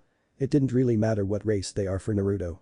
Being a sage and having the Sage of Six Paths chakra flowing through him, including Kurama ability to naturally sense negative emotions, has given Naruto a very potent natural sensing ability. This isn't including Sage Mood and his Uzumaki chakra mode. Some were better than others keeping themselves in check, but it still didn't help Naruto. Somehow Naruto wondered if there ever was a soul hidden in that festering hatred and loathing. Naruto seen some of the worst the elemental nations has to offer, the top two being Kagaya and Black Zetsu, as their souls or beings were so dark it made some of these fallen angels he works with look like saints. Hell, Black Zetsu made any supernatural being of this world look like a damn saint. But regardless of the negative emotions going off, Naruto pushed forward and to locate his target for today. Slipping past the guards posted to keep watch at the entrances, as Naruto used his shinobi and assassin talents to move quickly towards the building. The much heavy machinery going around, so I need to figure out what floor they're on. Kage Bunshin and Toten Jutsu will help me locate the place of the meeting without being caught easily, Naruto thought as he continued studying the construction site. Naruto nodded. The hidden guards posed as works. They were making stoodle size of light weaponry. Just like Barakiel said, like guns and armor. But those handguns must be custom made, or their bigger guns are located with a certain distance or part of the building. If I am going in quietly, I will need to wait and have their attention turned somewhere else before I move. Toten Jutsu might make me invisible, but a keen eye of a veteran will expose me cause of the light bending effect, Naruto thought while hiding his presence. Summoning 4 shadow clones and using the Toten Jutsu to make them and himself invisible. Naruto scouted the area with his clones. It was until one of them came back and directly told him something is off about the 49th floor, which was once a few areas that actually had walls and a room. Traveling up quickly and silently, Naruto went to the room where he sensed what he has been looking for. Keeping himself hidden to the point his very being couldn't be detected. Naruto slipped into the room with his clones using the man's blind spots to move around without being noticed. Studying the human male holding a black briefcase. It was very faint, but Naruto knew that the item he was sent to capture was within that suitcase. While he kept himself hidden, he knew this was a holy relic, the famed heavenly jeweled spear of the Shinto faction. Naruto raised an eyebrow as he saw the human that arranged this meeting leave the suitcase slightly out of view for himself as he mumbled about gaining power. A master she'll be pleased with me or some kinda nonsense under his muttering. All the while the man's eyes looked dead or blank. It was kinda hard to tell, but he seemed to be in a trace of some kind or at least moving oddly. More like a machine and less like a human or any sort of life form. Is he being remotely controlled? Naruto thought with a frown. If that was the case, then he couldn't let this man leave here alive. Having run into these types of humans before, they were nothing but puppets intended for the use of their master. And what's worse is that they basically are a hollowed shell. Not even the thoughts they have are their own. Seeing he placed the suitcase out of his view, Naruto waited till his back was turned towards the door. He watched the human get antsy as he was waiting for buyer from the underworld. One of his clones transformed into an exact copy of the suitcase, while another clone grabbed the suitcase and switched it with the cloned case. Signaling his clone to make a move on the human whom had locked him with the clone's hand over the person's mouth, keeping them silent until he stopped resisting. The clone laid down the unconscious human gently before moving to keep an eye out. It may be a human that was rendered down to nothing but being a puppet, but the human puppet still needed air, water, and food to function. Normally they are disposed of after their uses has run its course. Allowing his senses to take effect. Naruto sensed a devil's aura coming up, though he or she is going to be using the stairs to travel along the stairs. Activating his Rinnegan and using Ninjin to rip the man's soul out so he may learn what he was planning. Including how, when, where, why, and who helped him in any way. After absorbing the man's soul, Naruto deactivated his Rinnegan and fled the scene after destroying the body using his void element. After fleeing the scene, calmly walking down the street of a busy afternoon in Kyoto, Naruto thought about what he learned from the human soul. He was a mere puppet in a bigger game. He had no other memories other than what he was tasked at that building. But, from a glimpse he saw a fallen and another being helped organize this whole thing. They used magic to erase his memories and used the puppet spell to make him into a mindless drone. Just another thing I find disturbing in this world, that so many people including members of the so-called church use whatever means necessary to win, Naruto thought as he gently held his left forearm, which held and hid the heavenly jeweled spear on his person, completely hidden from anyone and anything. The suitcase it was in is currently in a dumpster a few blocks from where he is currently. After Naruto got far enough away from the building, Naruto studied the briefcase and found it to be rigid with locating, resummoning, and tracking seals on the case. But he hasn't fully checked the spear itself. I should keep this matter to myself. If there was a fallen in this mess, then no doubt it's a high-ranking member. Question is whom of the Grigori wants to betray Azazel, knowing full well I might catch them. If I have my hunch right, I have to make sure the spear itself wasn't rigid, with a tracker, Naruto thought as he continued his journey to Yasaka's home. He would need a lot of information. If a top brass betrayed Grigori, it could soon lead to a civil war on their part. And no doubt in Naruto's mind some factions would take advantage of their civil war and wipe out all the fallen completely. the devils being the most likely to attack them while they're weak. Azazel may trust this Urzuch person, but for Naruto you had to earn his trust. Right now Naruto's opinion is neutral to all other factions, excluding the Kyoto Yakai faction and certain members of his own faction. But with his clone transformed into the suitcase, maybe he could get lucky and see whom is leading this whole thing. Or maybe at least figure out whom was pulling the strings in some fashion. Heading back towards Yusaka's home, Naruto felt someone or something following him. And he was not familiar with the life force or emotions of this individual. The emotions ranged to curiosity, lust, and somewhat of a nervousness. But their life force was something he hasn't encountered in this world before. Looking from the corner of his eye, Naruto saw a woman that he hasn't seen before. She is without a doubt beyond beautiful and attractive young woman with a voluptuous figure, long black hair with split bangs, and hazel gold eyes with cat-like pupils. Her attire consists of a black kimono, a yellow obi, a set of golden beads, and an ornately detailed headband. The kimono features a red interior and it is open at her shoulders, giving view to her enormously large breasts, which more than rivals some of the fallen women he has encountered. Maybe DD cup beast size, but due to their shape and seemed to jiggle when Naruto looked at her. Reaching out with his passive Senjutsu abilities, Naruto picked up on the fact she has Senjutsu flowing through her as well. Making Naruto blink in surprise. He also kept calm about the Nikomata, though it felt slightly different from other yakai in Kyoto. He was also surprised at the fact she had a devil's aura presence, which he hasn't felt one like this before. The others were insane, but this devil seemed normal. Interesting, Naruto pondered this development. He hasn't encountered any Senjutsu users. Turning right in an ally, Naruto gathered his chakra while preforming a single hand seal and activating his jutsu. Disappearing in a swirl of leaves. Isaka's home. Appearing in a swirl of leaves, Naruto blinked as he smelled some beef before feeling a certain little Kyuubi tackle him. "Haiku-chan," Naruto said with a warm smile. "Nai-chan." The little vixen said happily as she hugged his leg. "How's my favorite little vixen?" Naruto smiled, picking up the girl in his arms and letting her hug him. "I am okay, Nai-chan. Can we go play in the park again?" Kunu asked with a large happy smile. Naruto smiled and ruffled her hair as he nodded. "Hi, let's go find your mother first," Naruto said as the two traveled to the kitchen to see a fox goddess humming as she prepared dinner. "Aheyo Yusaka-chan," Naruto greeted the Kyuubi level Kitsune Aka, the fox goddess. Yusaka turned around and saw Naruto holding little Kunu's hand. Smiling in a kinda way, she was glad Naruto was okay. She was aware of his position within Grigori and his job is the most sensitive and dangerous of all. She worried about his well-being sometimes. And also put her at ease he didn't do anything too dangerous for his task. She hopes. "Aheyo Naru-kun. You got a call from Azazel Dono a while ago." And someone named Rainer yelled in the background, Yusaka said with a smile. "Ah, the lazy ass finally contacts me. I'll call him back later when I don't have a Energizer kit running me around the city. Seriously, where in the name of Kami does little Ku-chan get all this energy?" Naruto thought as he nodded. "Okay, Yusaka-chan. I am taking Kunu-chan to the park.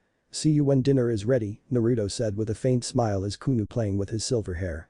Or at the attempt to fix his hair the way she likes it. Kunu really liked playing with her mother's hair, including his own, saying something like, "I am going to make Ani-chan Aka-chan pretty." It was utterly adorable how her face gets with focusing on a task. "Okay, Naru-kun. I will send a yakai to let you know." Yusaka nodded as she knew her daughter loved going to the park with Naruto. Naruto nodded as he picked up the little vixen that is Kunu and left Yusaka alone to tend to things she needed to do. Park. In a giggle fit of joy, a little girl and a young man can be seen playing together as the little girl laughed joyously. Higher, the little girl giggled as the young man smiled with content and pushed the girl on the swing higher, making her scream in excitement. Naruto smiled at the joy-filled voice of the child he was pushing on the swing. Small tender moments like this really made it all worth the long fought battles and all the sacrifices. Naruto was sorta happy he joined Grigori as a faction. Yes, they had a major set of problems in front of them. One being the security of the fallen, both male and female. One problem Barakiel and Naruto face every day is the continuous threat of female fallen or male fallen being killed, sold off, or many worse things at the hands of the other factions, such as the New Devil faction, the church, or any other faction. Naruto and Barakiel had cracked down on kidnapping of female fallen, whom were subjected to sickening conditions. Males were the same, though to a much more brutal degree, as they were not only forced to have intercourse with varying females including males, tortured and beaten within an inch of their lives before they are healed, and the whole cycle repeats. Females from their faction were not seen as boxy, but instead they were seen as toys, to name a few words.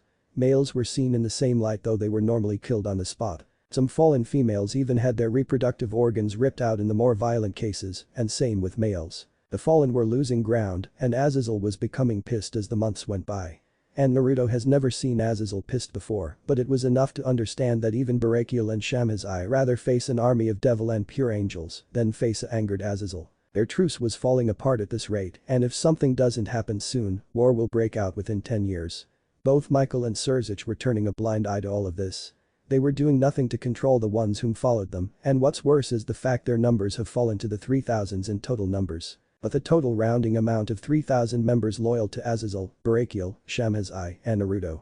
They would have to put a rush on that project, or have some members solely focus on reproducing offspring, so their race just doesn't die out. Something all four Fallen do not want to tell their members to have more intercourse with their loved ones or someone just for their race to survive the next 100 years. It was wrong, and Azazel had been more busy than ever trying to make a system much like the evil peerage system, though Azazel was trying to find a way around the master and servant deal, so the turned Fallen still can have free will and leave to a normal life if they wished. Naruto also spent a lot of time helping in this endeavor, with trying to find a good balance, so the human or entity wouldn't lose control of their Fallen powers and abilities. Azazil's goal was to have some Fallen and their lovers live long lives together and be happy. Have a makeshift family or even live an immortal life with your most cherished people. Which is one reason Azazel had started studying the peerage system and sacred gears in order to recreate their own system to boost their numbers. The other reason Azazel worked so hard on this project was more personal, but Naruto didn't pry. Though one can wonder what in the hell the name will be for the Fallen peerage P system. Not something like the evil P system the devils have. Azazel wanted it to be original and something completely different in nature and how it works. Naruto and Azazel had agreed to base it on the game shogi with 1 king, 1 rook, 1 bishop, 2 gold generals, 2 silver generals, 2 knights, 2 lances, and 9 pawns.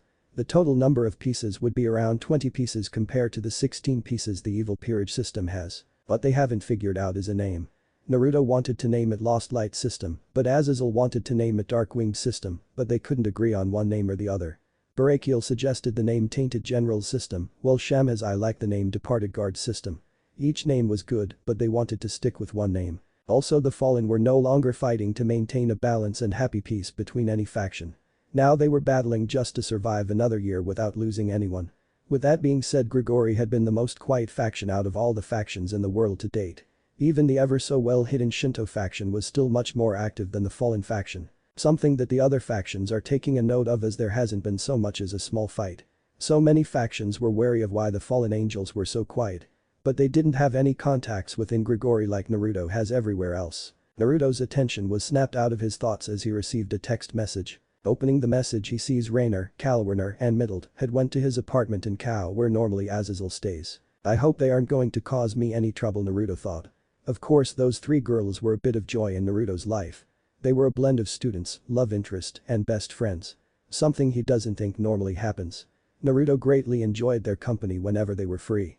Of course Naruto also took them out to dinner and even cooked them dinner. Something that has become a positive habit. Ani-sama.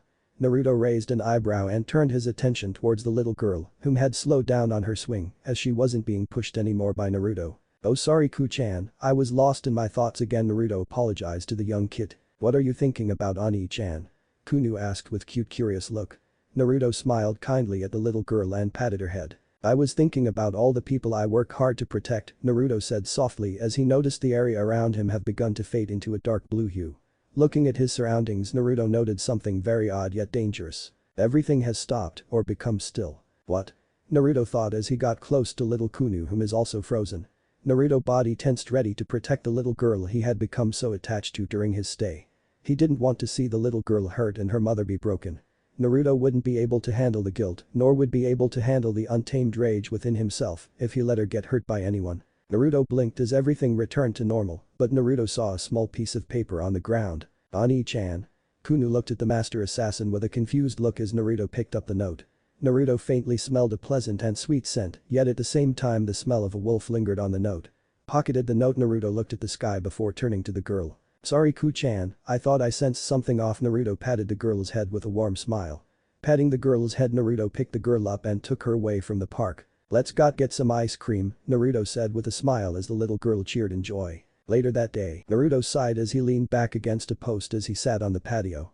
Looking at the small note he found on the ground, Naruto found it interesting that it was there after everything around him freezes. Normally that type of power, the power to seemingly stop time, was a power Naruto himself did not have, but wasn't affected for the sole fact the void element he had used many times allows him to be immune to time and space-related techniques or effects, making him wonder who had such power. It couldn't be a common power, as Naruto was taught by Brachial, Shamhazai, and Azazel about the basic powers and abilities of this world. The ability to control or use time in such a manner is without a doubt a single user or maybe a handful. And as most people say, the plot thickens, Naruto thought as he opened up the small knot and read its contents. The Irankuin creation is yours to keep it safe like the bond you make. We shall meet when the heavens and earth quake. Black as sin and pure as rain, may the heavens tremble at your name. Bringer of hope and destroyer of fate, may your path be bright though your blade is taint. When the beasts come and you fight, may the love you are surrounded with fuel your might. For as long your light burns bright, the evils of the world will remain in fright. From Ami, Naruto blinked as he read the very short note.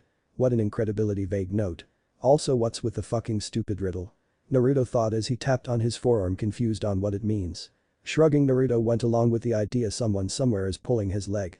He needed to return the spear so it would be in the correct hands and where it belongs. With the Shintos. A faction Naruto had not the pleasure of meeting, and he wasn't sure if he wanted to meet them. After all, their leader is a woman whom can manipulate the universe around and possibly summon fire strong enough to be used in outer space. Yeah, he isn't too keen on pissing of a woman whom can lay waste to an entire country without so much as breaking a sweat. Ring ring, ring ring, ring ring. Answering his phone, Naruto saw it was Shamhazai calling him. Hey Shamhazai, how are you doing? Naruto answered the phone, not caring if he is overheard. Naruto, I have some bad news for you, Shamhazai said on the other end of the line. Raising an eyebrow, Naruto wondered where Shamhazai is going with this. Let's suit it up and come back to base.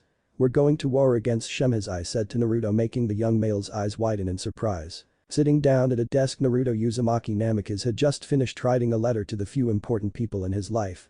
Sitting within an abandoned shack in the middle of nowhere with a dimly lit candle, the master assassin and our cadre looked outside to what shall be known as Fallen and House of Frost War. Naruto was currently located in an underpopulated chain of islands near the coast, South American. Being sent here to assassinate the leaders of the House of Winter, whom are a mix of vampires, ghouls, rogue fallen, and stray exorcists whom banded together to create a possible threat.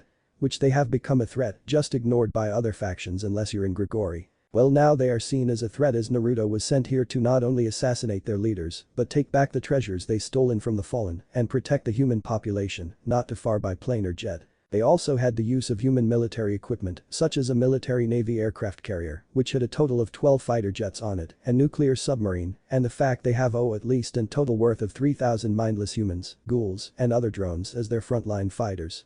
How they went unnoticed by the other factions is completely beyond Naruto. They had a nuclear-powered submarine for Kami's sake. How in the living hell did they get their hands on a submarine with a nuclear reactor? Sighing, the master assassin rubbed his headache away. I will never understand the minds of some factions. If they set up that nuclear reactor like a nuke. And it goes, then it will be like setting off 2 atom bombs at once, which could very well destroy more than just a city. I pray they don't intend to use that submarine as a bomb. If they do, thousands if not millions of lives are at stake, Naruto thought as he rubbed his hands together and looked at the sun slowly going down. Blowing out the candle, Naruto grabbed Harmony and Discord and walked out the door. This was going to be an uphill battle. Time passes, another year has passed in the world, hasn't it, a male thought as he looked towards the stars. To his side is a part of his squad that he has been fighting with since this little war began. Though it was not without its ups and downs. While the war was ending swiftly and quickly thanks to himself, Brachial, and a newer fallen named Connor that joined Naruto. The said newer fallen was under Naruto's tutelage. It was not without a cost. Some of the men that had joined Naruto in freeing this land from an insane vampire scientist had lost their lives. Though one could not help but respect these men whom are fighting overwhelming odds and yet have won battle after battle. Of course, it wasn't really over till Grigori had terminated every one of those so-called leaders. Fighting against the makeshift house that controlled this island was annoying, as they had an army of ghouls for their frontline soldiers and a few higher class beings for their leaders. Truly, he thought he would be back home or staying with Yasaka. Maybe I should ask her out on a date, he mused as he heard another explosion off in the end, checking his gear. The male looked outwards to the tattered battlefield, seeing the bodies of supernatural and mortal alike as their blood created a river. This is it, he thought before he got up and dusted himself off. Hardening his features, he dashed through the woods at inhuman speed. This was the last push he was allowed to fight in, as rumors of a new or unknown fallen was already spreading. Something which Azazel clearly made an effort to keep Naruto's existence secret from the other factions as best he could. This small bloody war, while had not attracted a lot of attention, did spread out a lot of rumors about Naruto himself. Though they were nothing more than theories some people made up as Naruto fought in the war. No one really knew who he is or what faction he is in. They didn't even know of his status as a seraph fallen angel, not his connection to Grigori.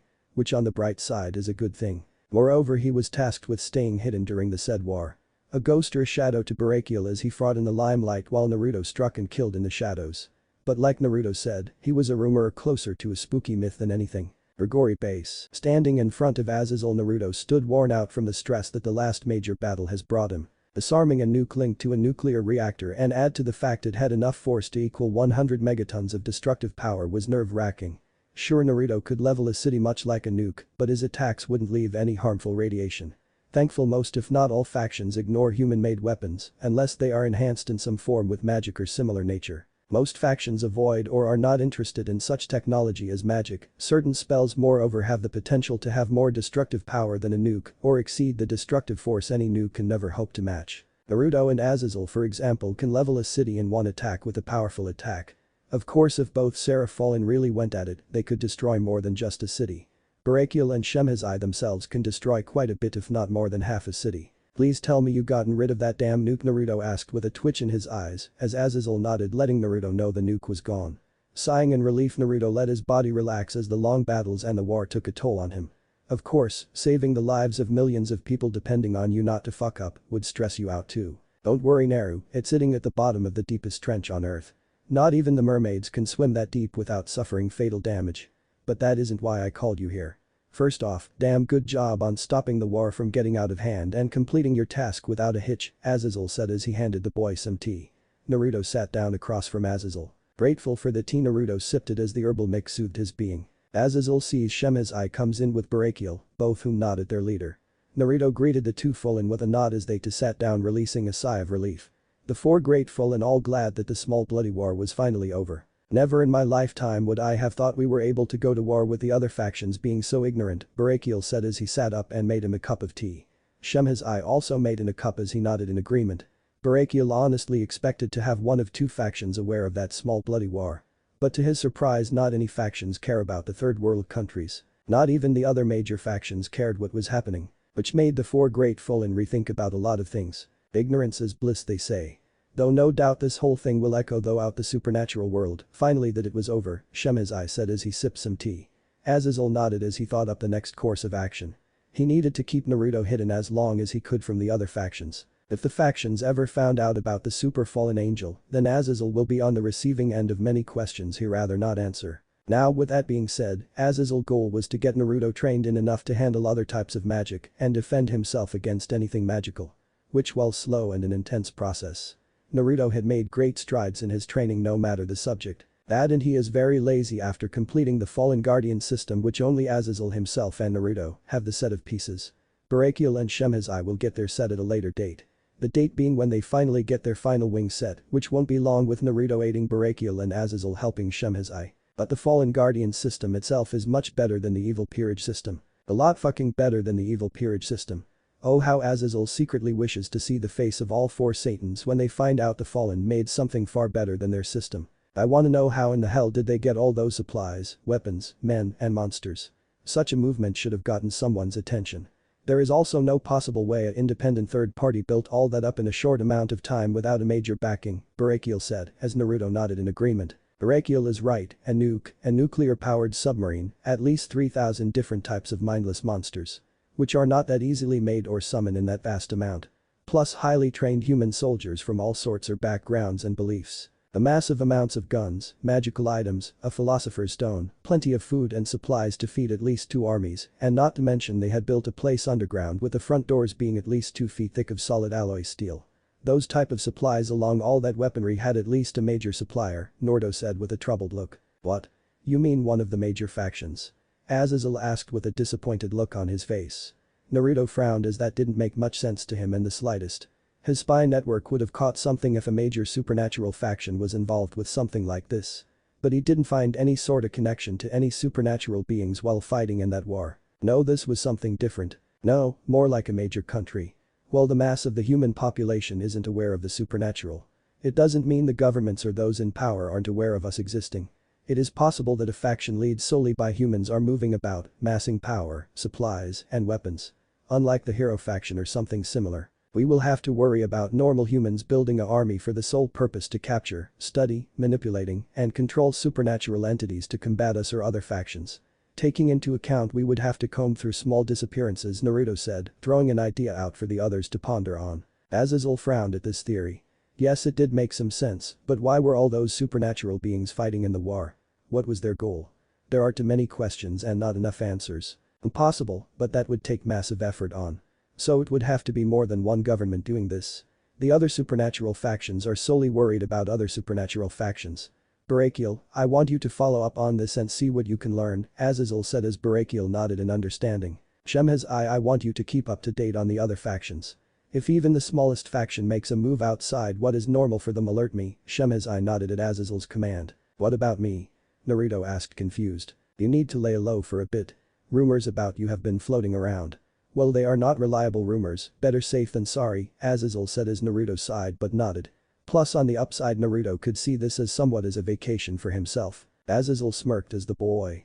You could always go back to Kyoto and be with Yusaka, you're so fond of, Azazel said in a teasing tone, making the young man to blush. Smirking, Azazel dismissed the two other fallen as Naruto was left alone with Azazel. So in your letter you written before you mentioned something was changing within you. What did you mean by that, Naru? Azazel asked his student surrogate son figure. Sighing and taking a breath, Naruto looked at Azazel for a moment before speaking. Azazel, there is something wrong, I don't know what it is. But ever since I left my world and defeated Kagaya, I've been changing for the most part. Knowledge that wasn't there before in my mind is suddenly there. I can move things without using my gravity manipulation. And I am developing more abilities and I have no idea why. It's honestly not making any sense. Naruto said as he looked at his palm and felt the massive amount of power he keeps hidden and unnoticed by many. Raising an eyebrow, Azazel leaned back into his chair and hummed in thought. My chakra reserves have been expanding ever since I arrived in this world. Mind you, this isn't completely new. But I figured they would have stopped expanding. Also, my magical abilities and powers have also increased, though I doubt it's due to the war, as I haven't had much time to even train in my magic, nor any other magical abilities. I am even developing Kekkei Genkai that would normally be impossible for me to even use. It's even cost a little less chakra now to use Kuten, Void Release, than it did a year ago, Naruto said, with a somewhat of a lost look. Though confusion is written on the shinobi's face as well. It seems his primordial powers are finally manifesting themselves. At this rate, if I am not careful, Naruto could be on someone's hit list and I cannot handle losing Naruto. I would mentally and emotionally break, Azazel thought as he nodded at Naruto's statement. I figured this might happen, Azazel said as he sighed and rubbed the back of his head. What do you mean? Naruto asked with a raised eyebrow. Their primordial powers are finally manifesting themselves. Though only to a slight degree as of now. Your fallen angel half had overridden your human half and now it's casing your primordial half to stir, Azazel said as he leaned his head on right hand. Naruto waited for Azazel to continue what he meant. Originally in myth, primordials are the race of beings that are impossible to kill and far too powerful for even Trihexa to challenge. They are pretty much all-powerful beings, though it varies among each primordial being. Lady Chaos being the strongest and most powerful of them all. Primordial beings are also one of the few things that can truly kill any god or goddess, no matter how powerful that god or goddess is. Let's take Lady Chaos for example, she is the one being that even my father cowered in fear of her wrath, as she is not only far more powerful, but she predates him. Even if you took Trihexa, Office, Great Red, and my father, all four combined wouldn't be enough to take down Lady Chaos. Seeing as you are half primordial, you will have certain powers and abilities that only primordial beings have.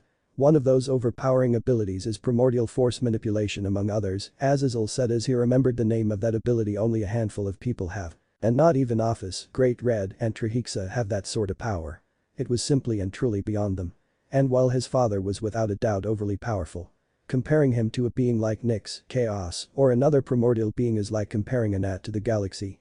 And they are among the top 3 most powerful beings Azazel even had the pleasure of knowing.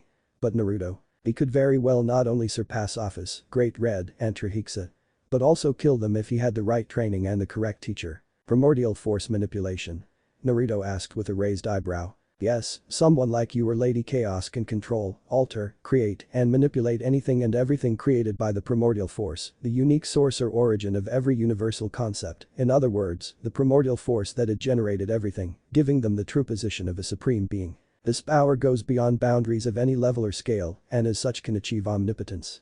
Of course, you're just developing your primordial abilities. Meaning you will have other abilities few can even imagination. Azazel paused to take a breath. Primordial force is the primordial energy that originated everything: reality, time, space, life, death, matter, energy, and every possible and impossible concept existing and non-existing in the omniverse, from a single particular to the infinite omniverse. This force energy is the link that connects and keeps the omniverse and its concepts working as they should. Since this force is the primordial source of everything and the one that connects all, everything has its energy, giving the user control of everything and every concept.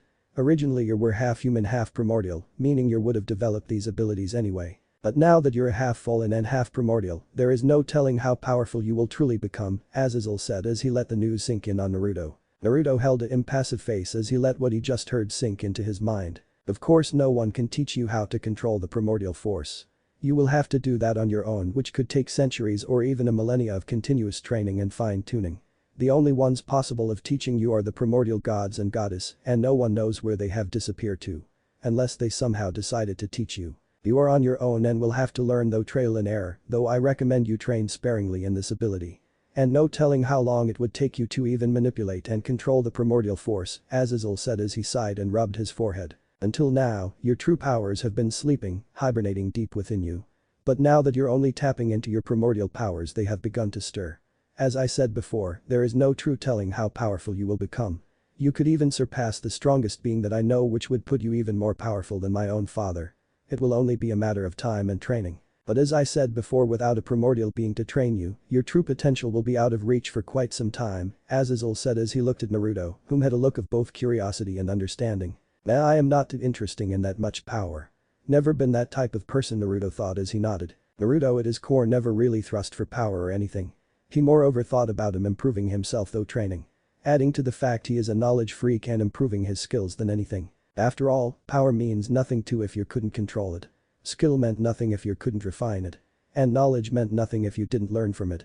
So to Naruto, becoming more powerful meant nothing if he didn't have a good reason to draw out that power. He had his assassin skills, archery skills, sage training, shinobi skills, survivor skills, medical skills, intelligence, his clan's weapons, magic, and among other things. Naruto really shouldn't be focusing on training more to master his primordial powers and their abilities. He was still learning to completely master his twilight magic, light magic, holy lightning magic, rune magic, alchemy, and encounter magic. Other than learning new ways to use his abilities and making new techniques, he is too busy for any new type of training. He could put it off for the time being, unless something demanded him to train in his primordial abilities. At Naruto's home, walking into his house hidden away in the Bahamas, Naruto was welcomed to the side of his lance, Connor Huntsman. The said lance was meditating in the middle of the room, breathing calmly. Half-dressed Naruto saw the scars inflicted onto the young male. Though only 15, Connor showed an amazing amount of determination after Naruto had took the boy under his wing. Connor is a young man with chin-length black hair and piercing blue eyes. With angled face and sharp features, Connor was attractive for his young age, his toned lean body, though scarred as that of a swimmer. On his left shoulder blade is a tribal tattoo with the kanji lance surrounded by oddly shaped lines. Of course, this tattoo was simply not normal by any means. But only Naruto and Azazel know the purpose of this tattoo. Connor is currently wearing black cargo shorts with shinobi sandals that Naruto had given him. Attached to his right thigh is a kunai holster, and on his left thigh are 2 storage scrolls Connor keeps with him at all times as instructed by Naruto. Though Connor was just a regular human being without any special talent, Naruto saw potential in the young man that neither Azazel, Shemhazai, or Barakiel could not. And while not holding a sacred gear nor anything of great importance, Connor had a brilliant mind when it came to solving problems and thinking things though in a tactical way. Naruto was not worried at all teaching Connor from scratch either. It was actually better he started the boy off from scratch. And while not great at hand-to-hand combat, he wasn't terrible at combat either. Though Naruto had found out something completely interesting when it came to his fallen guardian pieces that was drastically different from Azazel's. For one, Naruto's pieces had given his lance not just a pool of magical energy he could use, but his very own chakra reserves, complete with the chakra network and the whole 9 yards. Naruto wondered what other kind of benefits that his pieces will get. From his observations, Naruto noted a slight healing factor that is slight better than a fallen angel's common healing ability. Though this was nothing special as it wasn't the lance piece special ability. But this slight healing factor was worth taking a note over. This meant Connor could take a slightly more intense training regime as Naruto taught him the essence of combat and how to predict his opponent. It also meant Naruto could teach Connor Senjutsu if the boy ever got up to high Jounin or low Kage level. Though it may be a few years or a decade before Connor can even reach low Jounin level. But then again, Connor might surprise him and reach Jonin level fairly quickly. His reserves are at least high Genin to low Chunin when Naruto had started teaching the boy.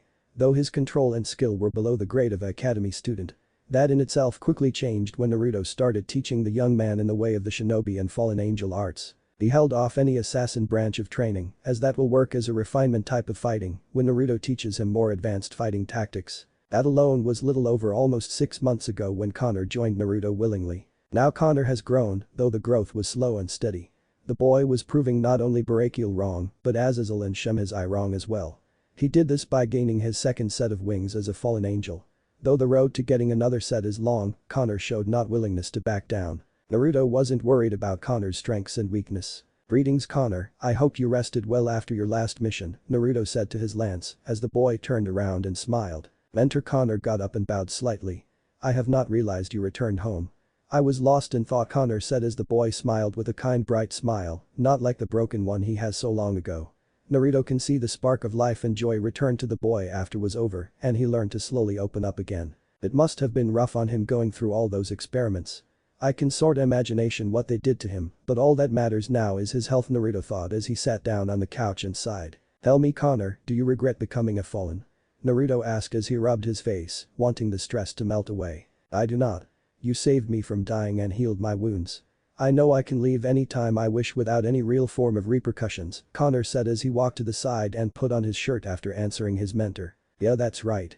Naruto-san had saved me, a regular human with nothing special. I was sold off, experimented on, beaten, and nearly killed by the others. My body, mind, and soul had experienced a lot of maltreatment. I would have died if not for my mentor," Connor said as he went to make some tea. His thoughts drifted to the hellish 4 years of torment he had endured. He was beyond broken when Naruto had found him. But somehow, someway, Naruto begun to piece his mind, body and soul back together again. Heal the broken fragments of him and repair what damage had been done. Connor had no idea how Naruto pulled such a feat, but he was known as a lead medical chief in the faction. "I really wish you wouldn't think you own a debt to me for saving your life. I was just doing what was right," Naruto said, glancing at his lancer with a single cracked eye. "Perhaps, but ultimately you've given me a second chance at life and the power to stand up and fight back. I think the least I can do is fight by your side for as long as I can," Connor said with a soft smile. Naruto scoffed at Connor, though the great fallen leader hid in a small barely noticeable smirk. "If that is your choice. Well, we are still talking. Pack some of your things, we are heading to Kyoto by nightfall," Naruto said with ghost of a smile. "Hi mentor, and stop calling me mentor." "Hi Naruto-sama, that's worse than mentor." "Forgiven me master." "Oh, for the love of." Naruto threw his hands in the air, giving a mock surrender as he went to go lay down.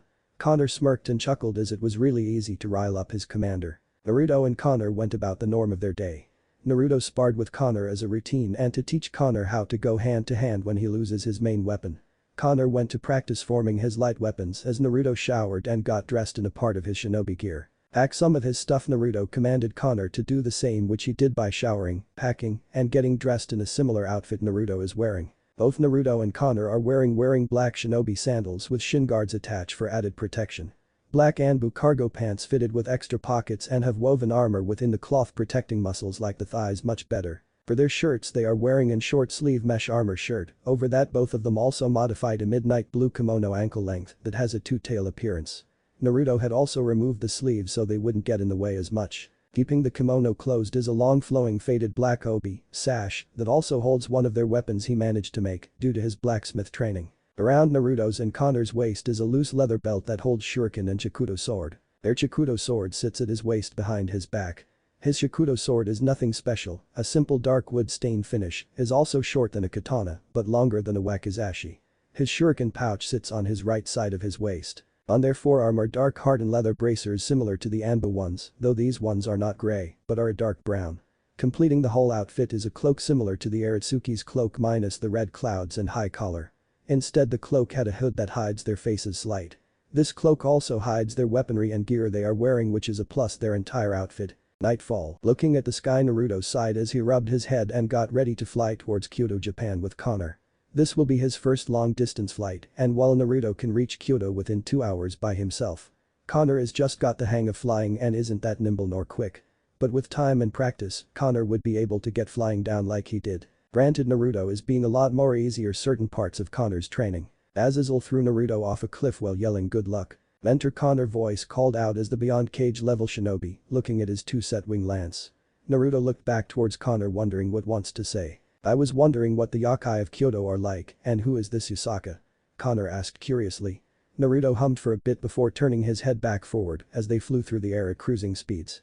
The weather was nice and the breeze was gentle.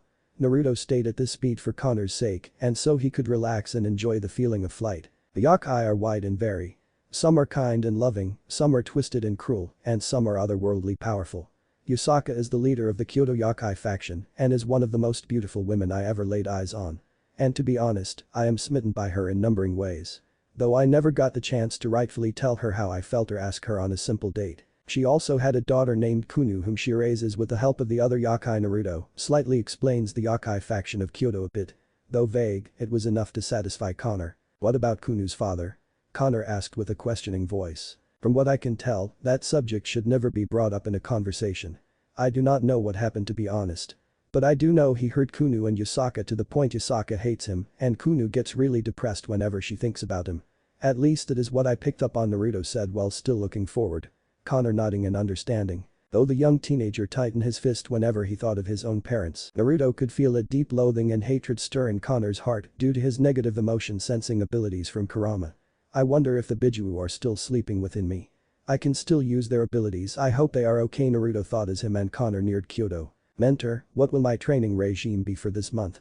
Connor asked as Kyoto came into view. Parker, Naruto said, simply getting a confused look from the former human being. Landing in an abandoned ally. Naruto made his wings disappear from sight even though he kept his power suppressed to the point only one set of wings would be seen at any given time. Connor landed beside him and did the same though he couldn't suppress his powers like Naruto could. Connor, I want you to take a tour of the city and get your bearings of the buildings. I will have some things to do before we rent a hotel. Call me if you need anything, Naruto said as the young man nodded and ran off to explore the city. Reaching for his phone, Naruto quickly called Shemhazai. Hearing someone answer the phone, Naruto sighed in relief. Yes, Naruto, what's wrong? He heard Shemhazai's voice on the other end. Shemhazai, I have a request for you. The type of request you can't tell Azazel about, Naruto said with a calm tone in his voice. Sure, what is it? Have you ever run into this house of winter before? Or at least have a book to what the name means? Naruto asked the elder fool in whom hummed in thought. I can't recall off the top of my head, but I am sure I have a book somewhere as the house does ring a bell. Other than what you found at the base you all but destroyed. They are the members of the House of Winter didn't leave much for us to go on. Only a few files on their experiments, a couple supplies logs, and a bunch of computer stuff. But all information on the hard drives were completely wiped clean and all data destroyed. They must have been planning to abandon that place for quite a bit, Shemhazai explained as he messed with something on the other line. So basically we have nothing to go on, and there might be other groups amassing power as we speak, Naruto said, with his voice low all the while keeping his sense on high alert if anything happens or needs his attention. Indeed.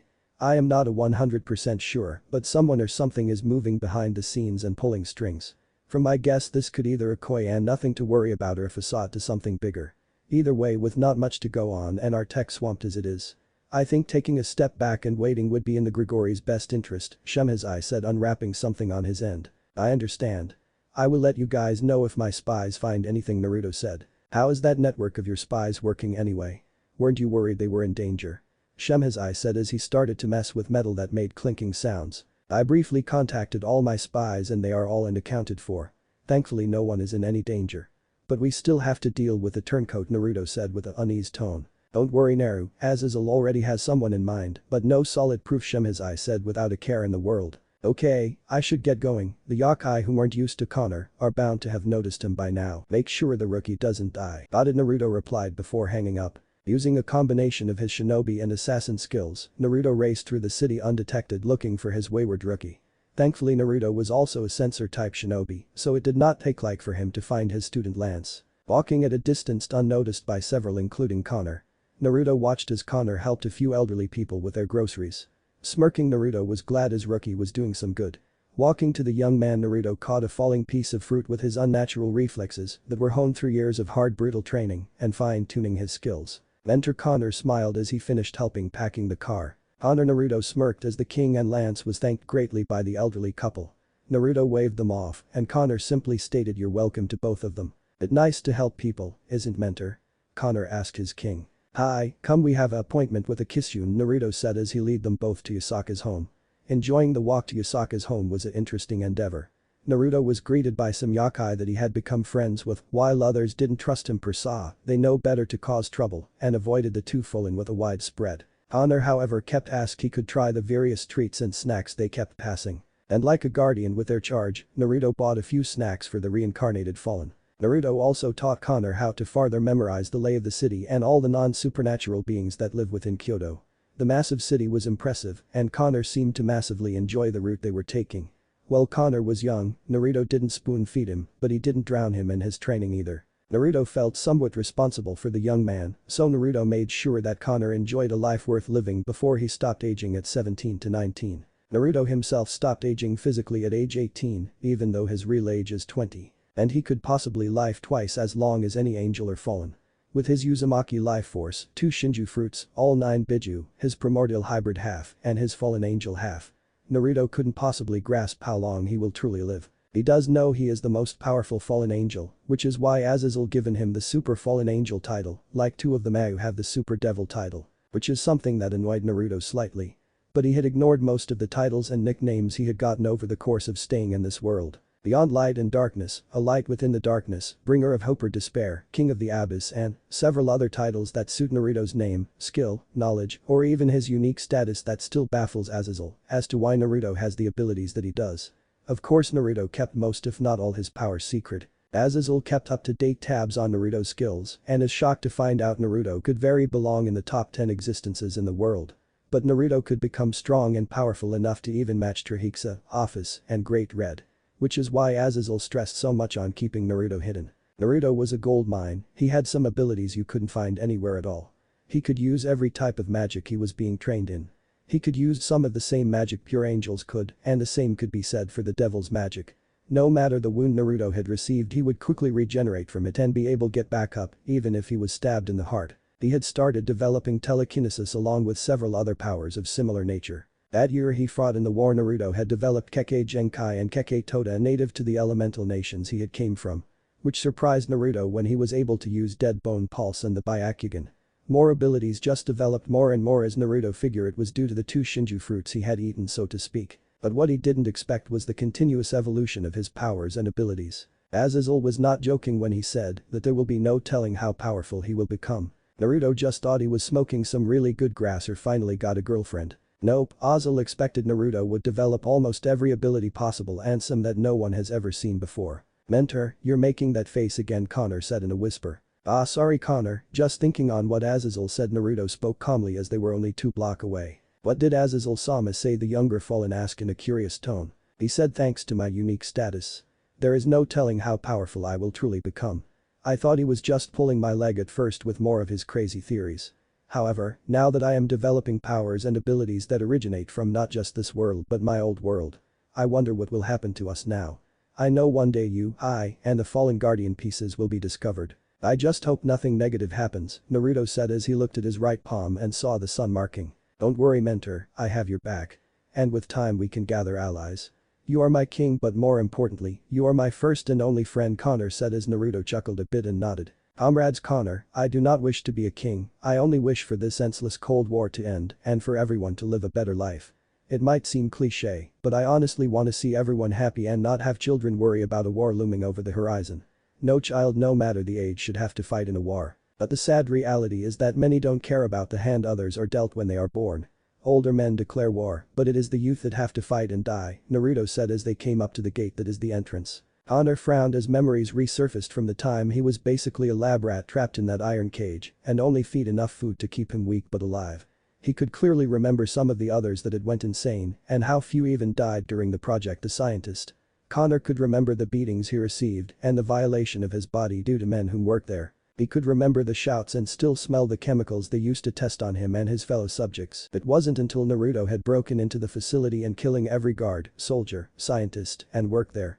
From asking Barakiel, Naruto was sent in to clear the way while the main force acts as a detraction. By the time Naruto had broken into the holding cell area, most of the guards were too busy dumping data and other research. Naruto's task was to get the kids in the holding cells out and into a safe distance. Of course, with most if not all the patients being mental insane. Naruto's mission didn't go as planned when he had finally found the holding cells. When Naruto had found him, Connor was on the brink of death and already given up. He had been broken like the others and he was on the brink of insanity as well. Naruto had only made it out with 4 of 200 kids he was supposed to save. In Naruto's eyes it was both a failure and a success, as he was able to save a few, but he personally wanted to save all the kids. A handful of guards heavy armed with a light machine gun started killing each and every kid in their cell without remorse. In fact, several guards joined in the killing until Naruto had came in and saw an entire room bathe in blood and gore. Lucky, Naruto was gifted at healing and massage to save Connor and 3 others from that abyss. Connor still doesn't understand a lot of things, but he understood when he was on death's door and no one was around. Naruto had came to his aid when he was perfectly alright with dying then and there. No angels from heaven to save him, no demons from hell to sell his soul to so he can live, and no major army from countries such as China, US, Russia, England, France, or any other well-known country. Just Naruto, a half-fallen and half-primordial whom was at seraph level, possibly higher.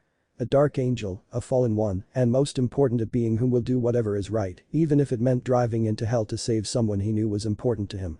Naruto was just that type of leader to Connor. Naruto stopped moving as he felt Connor's emotions flip and flop back and forth between a great amount of hatred to immense respect.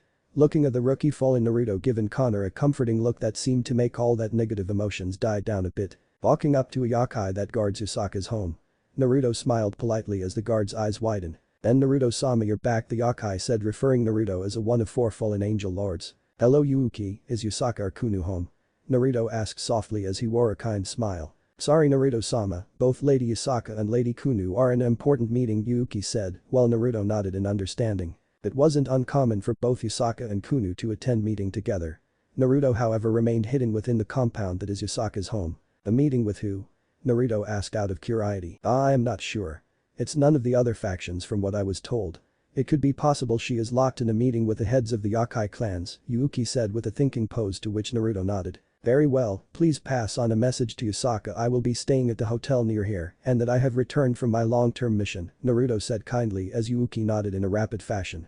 Naruto looked at Usaka's home as he closed his eyes to sense those who were inside. He found out that it was indeed the Yoki clan heads, but the atmosphere was heavy. It made the hybrid fallen question what is happening in there. Naruto, gripping Connor's shoulder, whom had been silent through the conversation, disappeared in a swirl of leaves. Appearing an ally of a hotel, Naruto and Connor checked into a hotel. The rookie was mostly tired from the long flight from Naruto's private home to Kyoto, Japan. Crashing on the bed, Connor groaned in relief. Naruto sat on his bed in a thinking pose. Hey mentor, you've been thinking lot lately, is something on your mind? Connor asked as he shifted to look at his king, even though Naruto denies the title. Yes, I have several things on my mind, Connor. But they are for me to worry about. I want you to focus on your training. You still have a ways to go before I send you on solo missions, Naruto said calmly as he laid on the bed relaxing finally. Connor nodded as he still had trouble handling some of the more complex skills or tasks. Simple spells such as the signs that Naruto had taught him were simple enough to learn along with the 3 basic ninjutsu techniques. I see, if I may mentor, how do you handle the killing? Connor asked with a troubled face. Naruto closed his eyes for a moment as he sat up and with a poof of smoke, Raiju could be seen in its eye. Connor looked at the legendary blade that helped his master slay and kill over 2,000 men and women. Picking up the sword, Naruto admired the beauty of the blade within his hands. The saya of Raiju is a midnight blue color and is a mix of metal and wood, holding his sword within his sheath. The sword is longer than a katana and looks somewhat similar to a O-katana in style and design, though it looks almost like Raiden's sword from Metal Gear Rising: Revengeance. The sword holds no guard yet and somewhat modeled like a Shirasaya sword. The handle itself also looks like Raiden's sword, though the add-on of the Uzumaki clan crest is on both sides of the end of the handle, which Naruto didn't mind. Drawing the sword from its eye, Naruto smiled as Connor is in awe at the light blue taint the blade given off as small bits of lightning arsing along the blade lengthen, giving the blade an aura of danger. The blade is also not curved too greatly. If anything, the blade itself is only ever so slightly curved and sleek, which still allows for the sword to be used just like a normal katana blade, though it will cut though anything like a hot knife though butter. Also, another thing Connor noticed about the sword is that it's giving off a low yet dangerous humming sound, which Naruto knows shows that the blade is vibrating at a high speed. Sliding Raiju back into its eye, Naruto laid the blade on his lap. As you know, this is Raiju, my very own Uzumaki blade. What you do not know that it's indestructible, can never dull or rust, and can cut through anything the blade comes into contact with. Which is why its aya is specially designed to hold Raiju. The day I found this weapon was the day I made a vow in honor of my deceased relative that made Raiju and given me his Uzumaki blade, Death's Phantom, Naruto said as he paused for a bit. Connor's eyes widen a bit, knowing whenever Naruto wields Death's Phantom, he is untouchable and can go through objects. Just like a ghost or phantom, hence the name of the deathly blade. I believe in many codes. I am assassin of the Order of Assassins and former shinobi of Konohagakure no Sado. I trained most of my life in the shinobi and assassin arts. And my core belief is in the hope that killing one individual will lead to the salvation of thousands. I also believe that I fight on the behalf of those who do not possess the abilities, resources, or knowledge to speak out against those who abuse their power. I follow a set of creeds, tenets if you will. They are not my religious beliefs, but a moral code I hold myself to as a living being, Naruto said as Raiju disappeared in a poof of smoke. I cannot teach you how to handle the burden of taking a life. Taking a life is one of the heaviest burdens one can carry. And no matter how much people try to glorify that you're a hero or that you're a soldier, killing is still killing no matter what you are killing, be it angel, devil, human, or alien.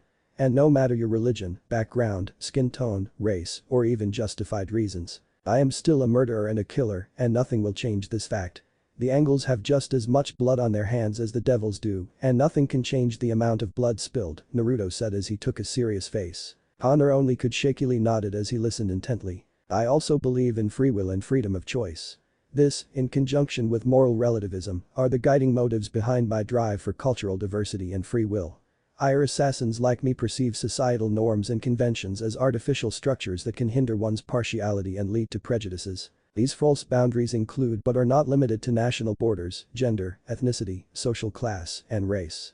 As a result, assassins oppose discrimination of virtually every kind, with physical abuse and slavery being especially abhorrent. Naruto spoke in a wise-like tone as Connor sat down and truly listened to his king. Because of this, I train so hard and work so hard for not just the sake of those around me, but for the betterment of those whom truly need it.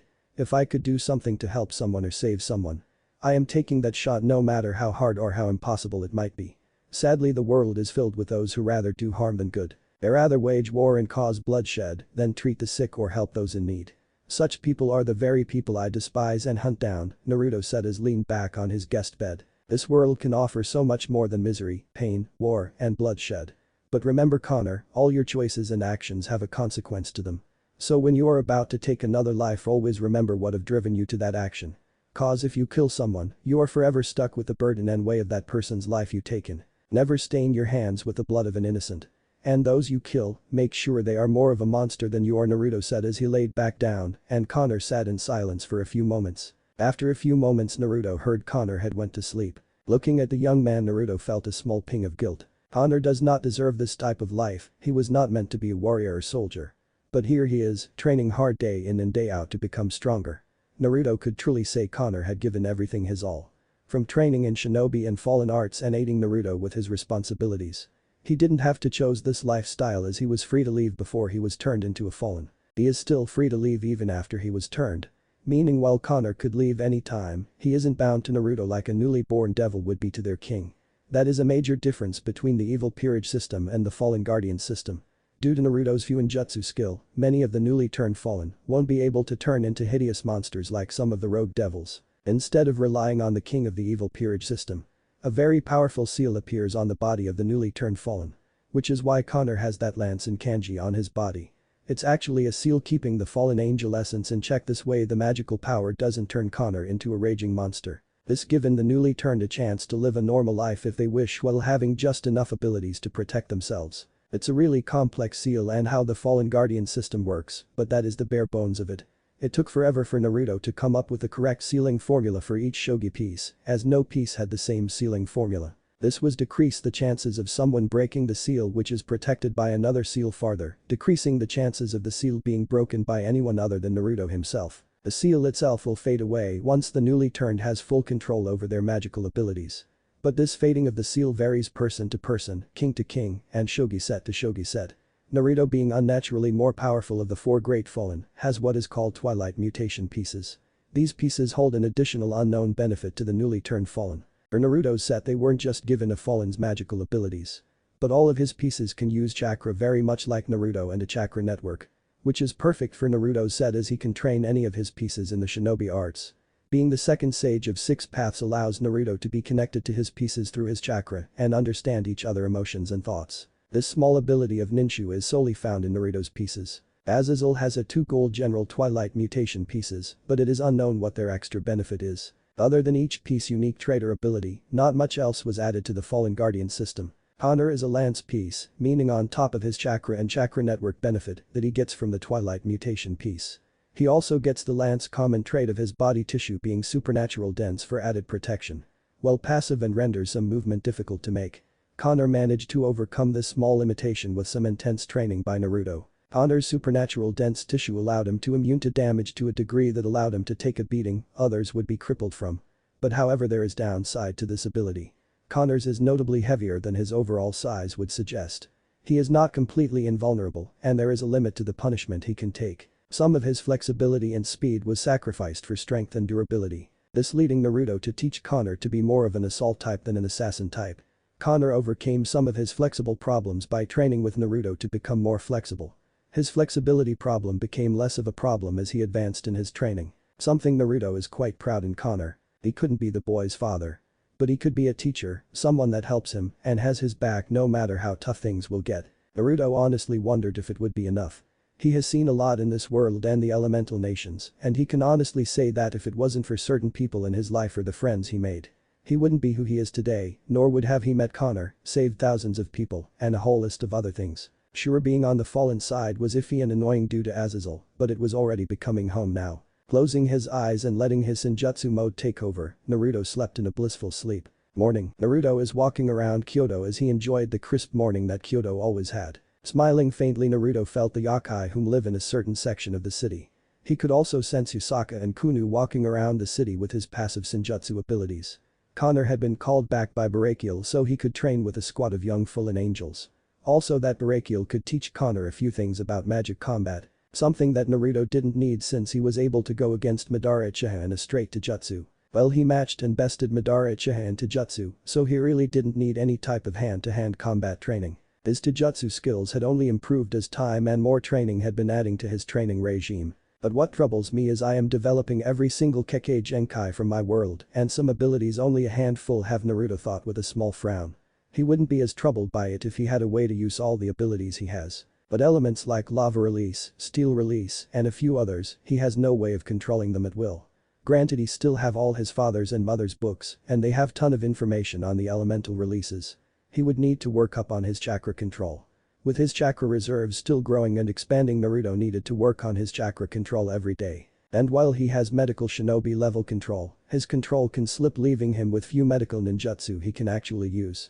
Some of his abilities require him having perfect control over his chakra, therefore it was a bitch to even keep his chakra control the same. But at least that was the least of Naruto's worries. I can clearly sense Yusaka-chan and Ku-chan, Naruto thought as he followed their signatures throughout the massive city. He was getting close to the yokai section of the city, so he kept his hood up and his face partially hidden from view. Granted, this is for any of the devils or other supernatural beings that are in the city. Naruto stopped his pleasant stroll when he saw someone that caught his eye, more particular their scent had gripped his attention. It was a teenage girl's scent that caught his attention as she smells like blood and iron instead of flowers or some kind of perfume. She is a slender teenage girl noted for being attractive.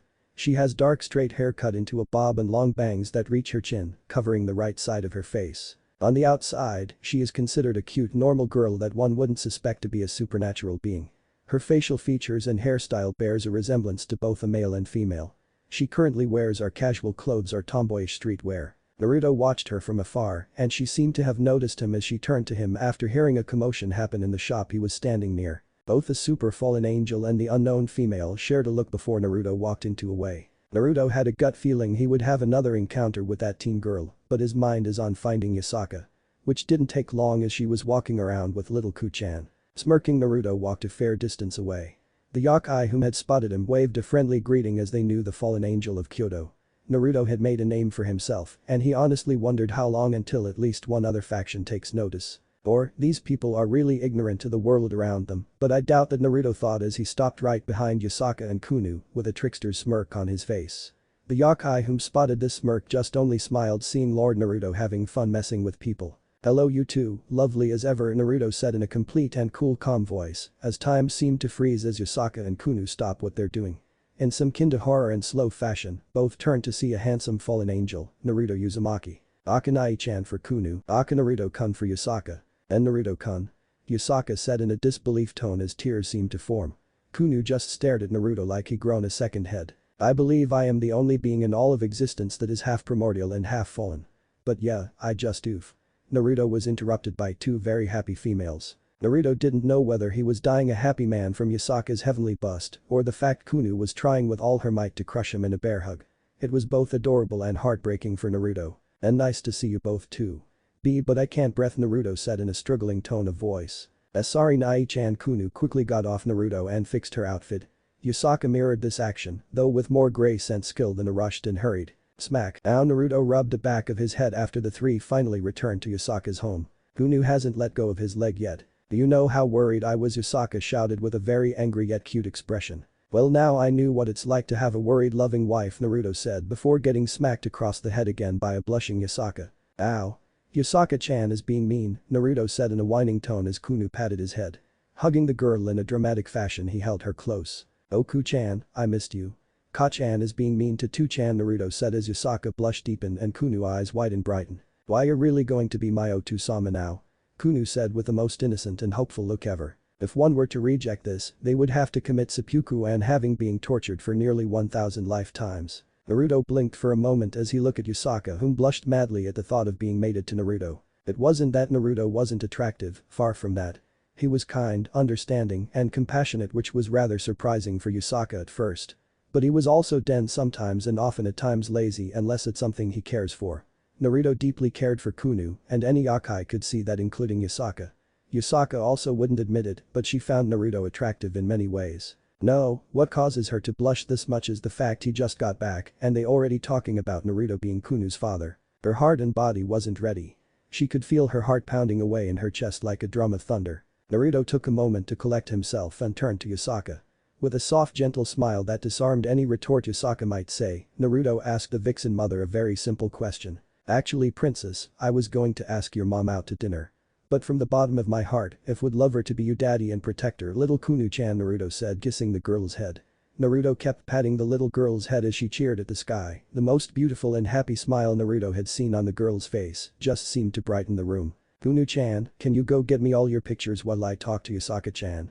Naruto said as the little girl rapidly nodded and raced off. Naruto chuckled before turning to Yasaka. I've missed you, Yasaka, Naruto said with a warm smile as Yasaka blushed but nodded. I missed you too, Naruto-kun, it's been quiet without you here, Yasaka said as calmly as possible. She couldn't deny she missed him too, he had become an important person in her life. What had happened to you, Naruto-kun? Yasaka asked as her voice held concern and worry. I was sent into a war zone, Naruto started off before standing only a couple of feet in front of the woman of his affection. I was to fight in a war with this unknown group that calls themselves the House of Winter. It only lasted for so long before we won, but the things we uncovered there made me worry about the future, Naruto said with a troubled face before beautiful sapphires locked with beautiful amber gold. Yasaka had a look of concern learning Naruto had fought in a war. He was so much younger than her, yet he was sent into bloody battles that could take him away from her. And any time she had that thought cross her mind. The thought of losing Naruto had made her heart ache and always felt a painful ping in her chest. It's not fair, you know, here I am. Standing in front of a woman I wish to be with and I can't find the correct words to explain my feelings. Nor can I find the courage to say I want to be with you. Kinda pathetic, isn't it?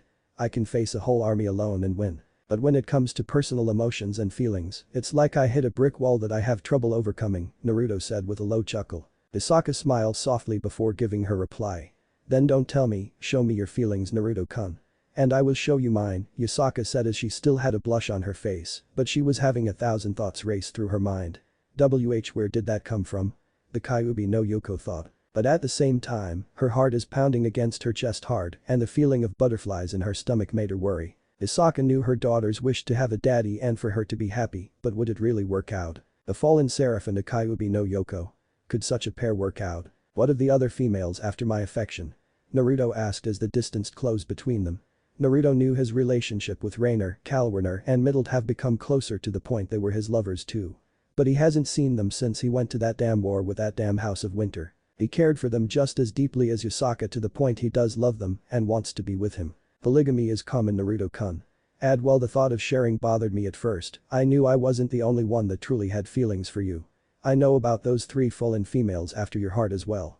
I do not mind sharing, Yasaka said as their fingers intertwined. Just promise me one thing, Uzumaki, Naruto. Yes. Love us all with all your might, passion, and strength. Naruto smiled an honest, genuine smile as he kissed Yasaka.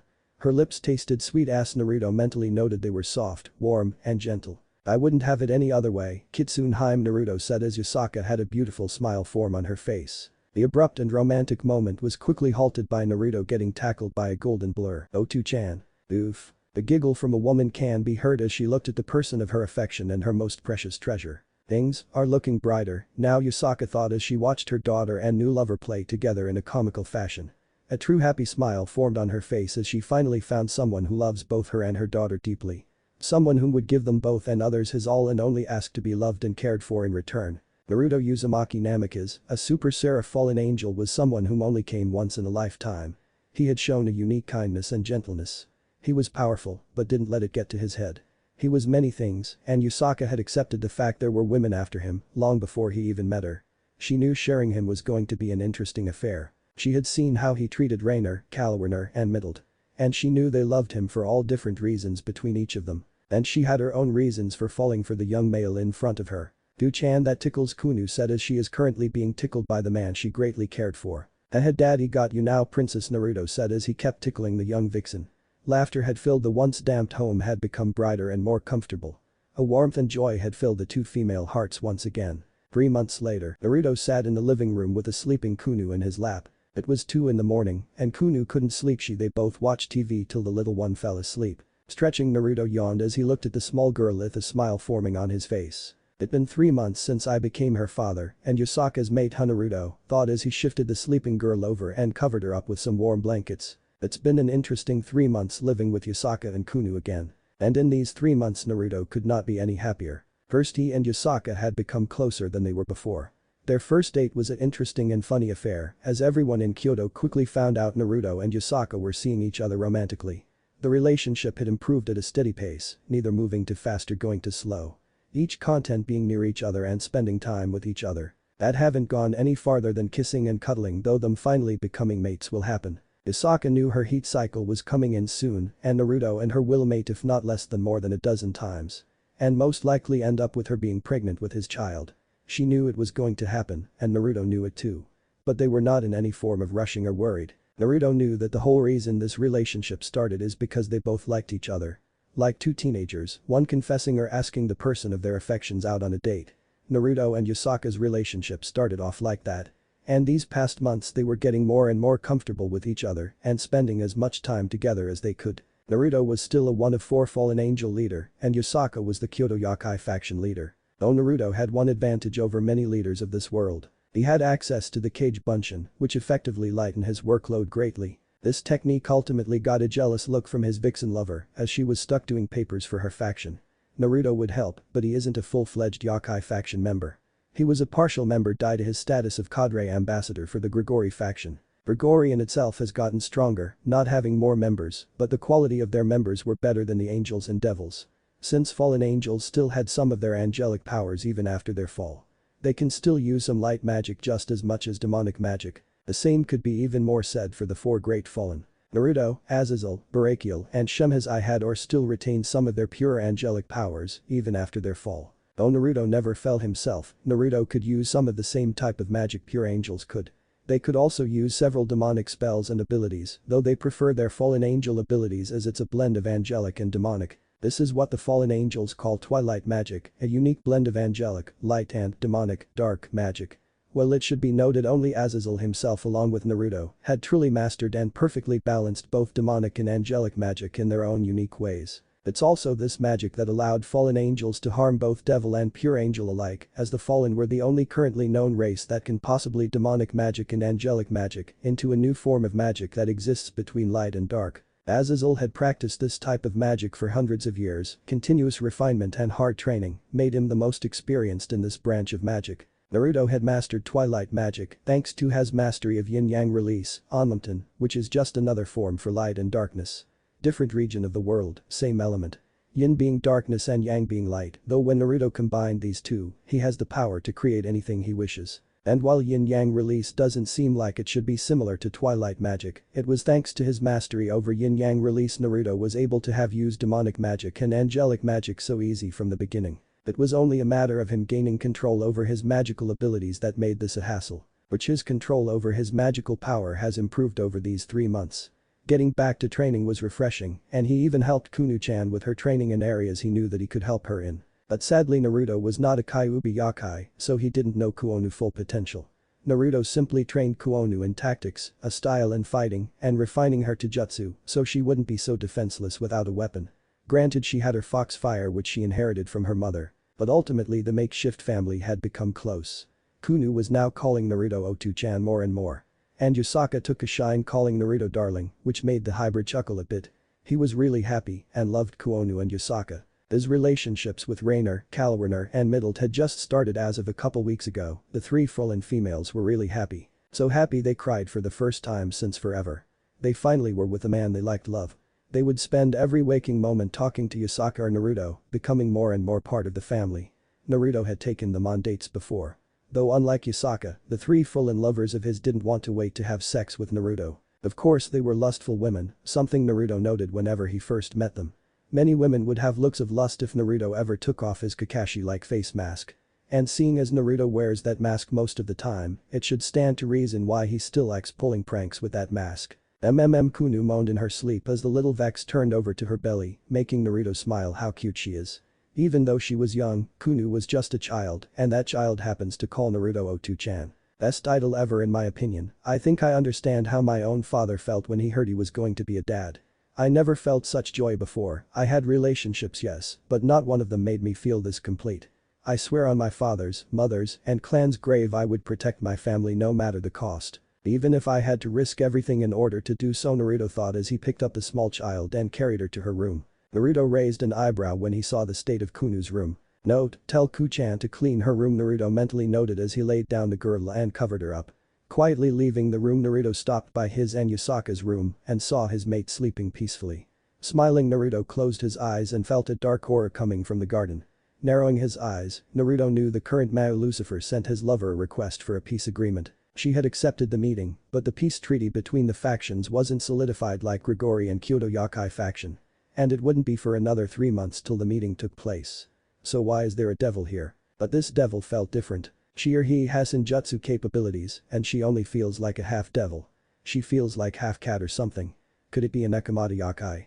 Naruto thought. Snapping his fingers, Naruto's battle gear and armor appeared on his body instead of his casual clothing.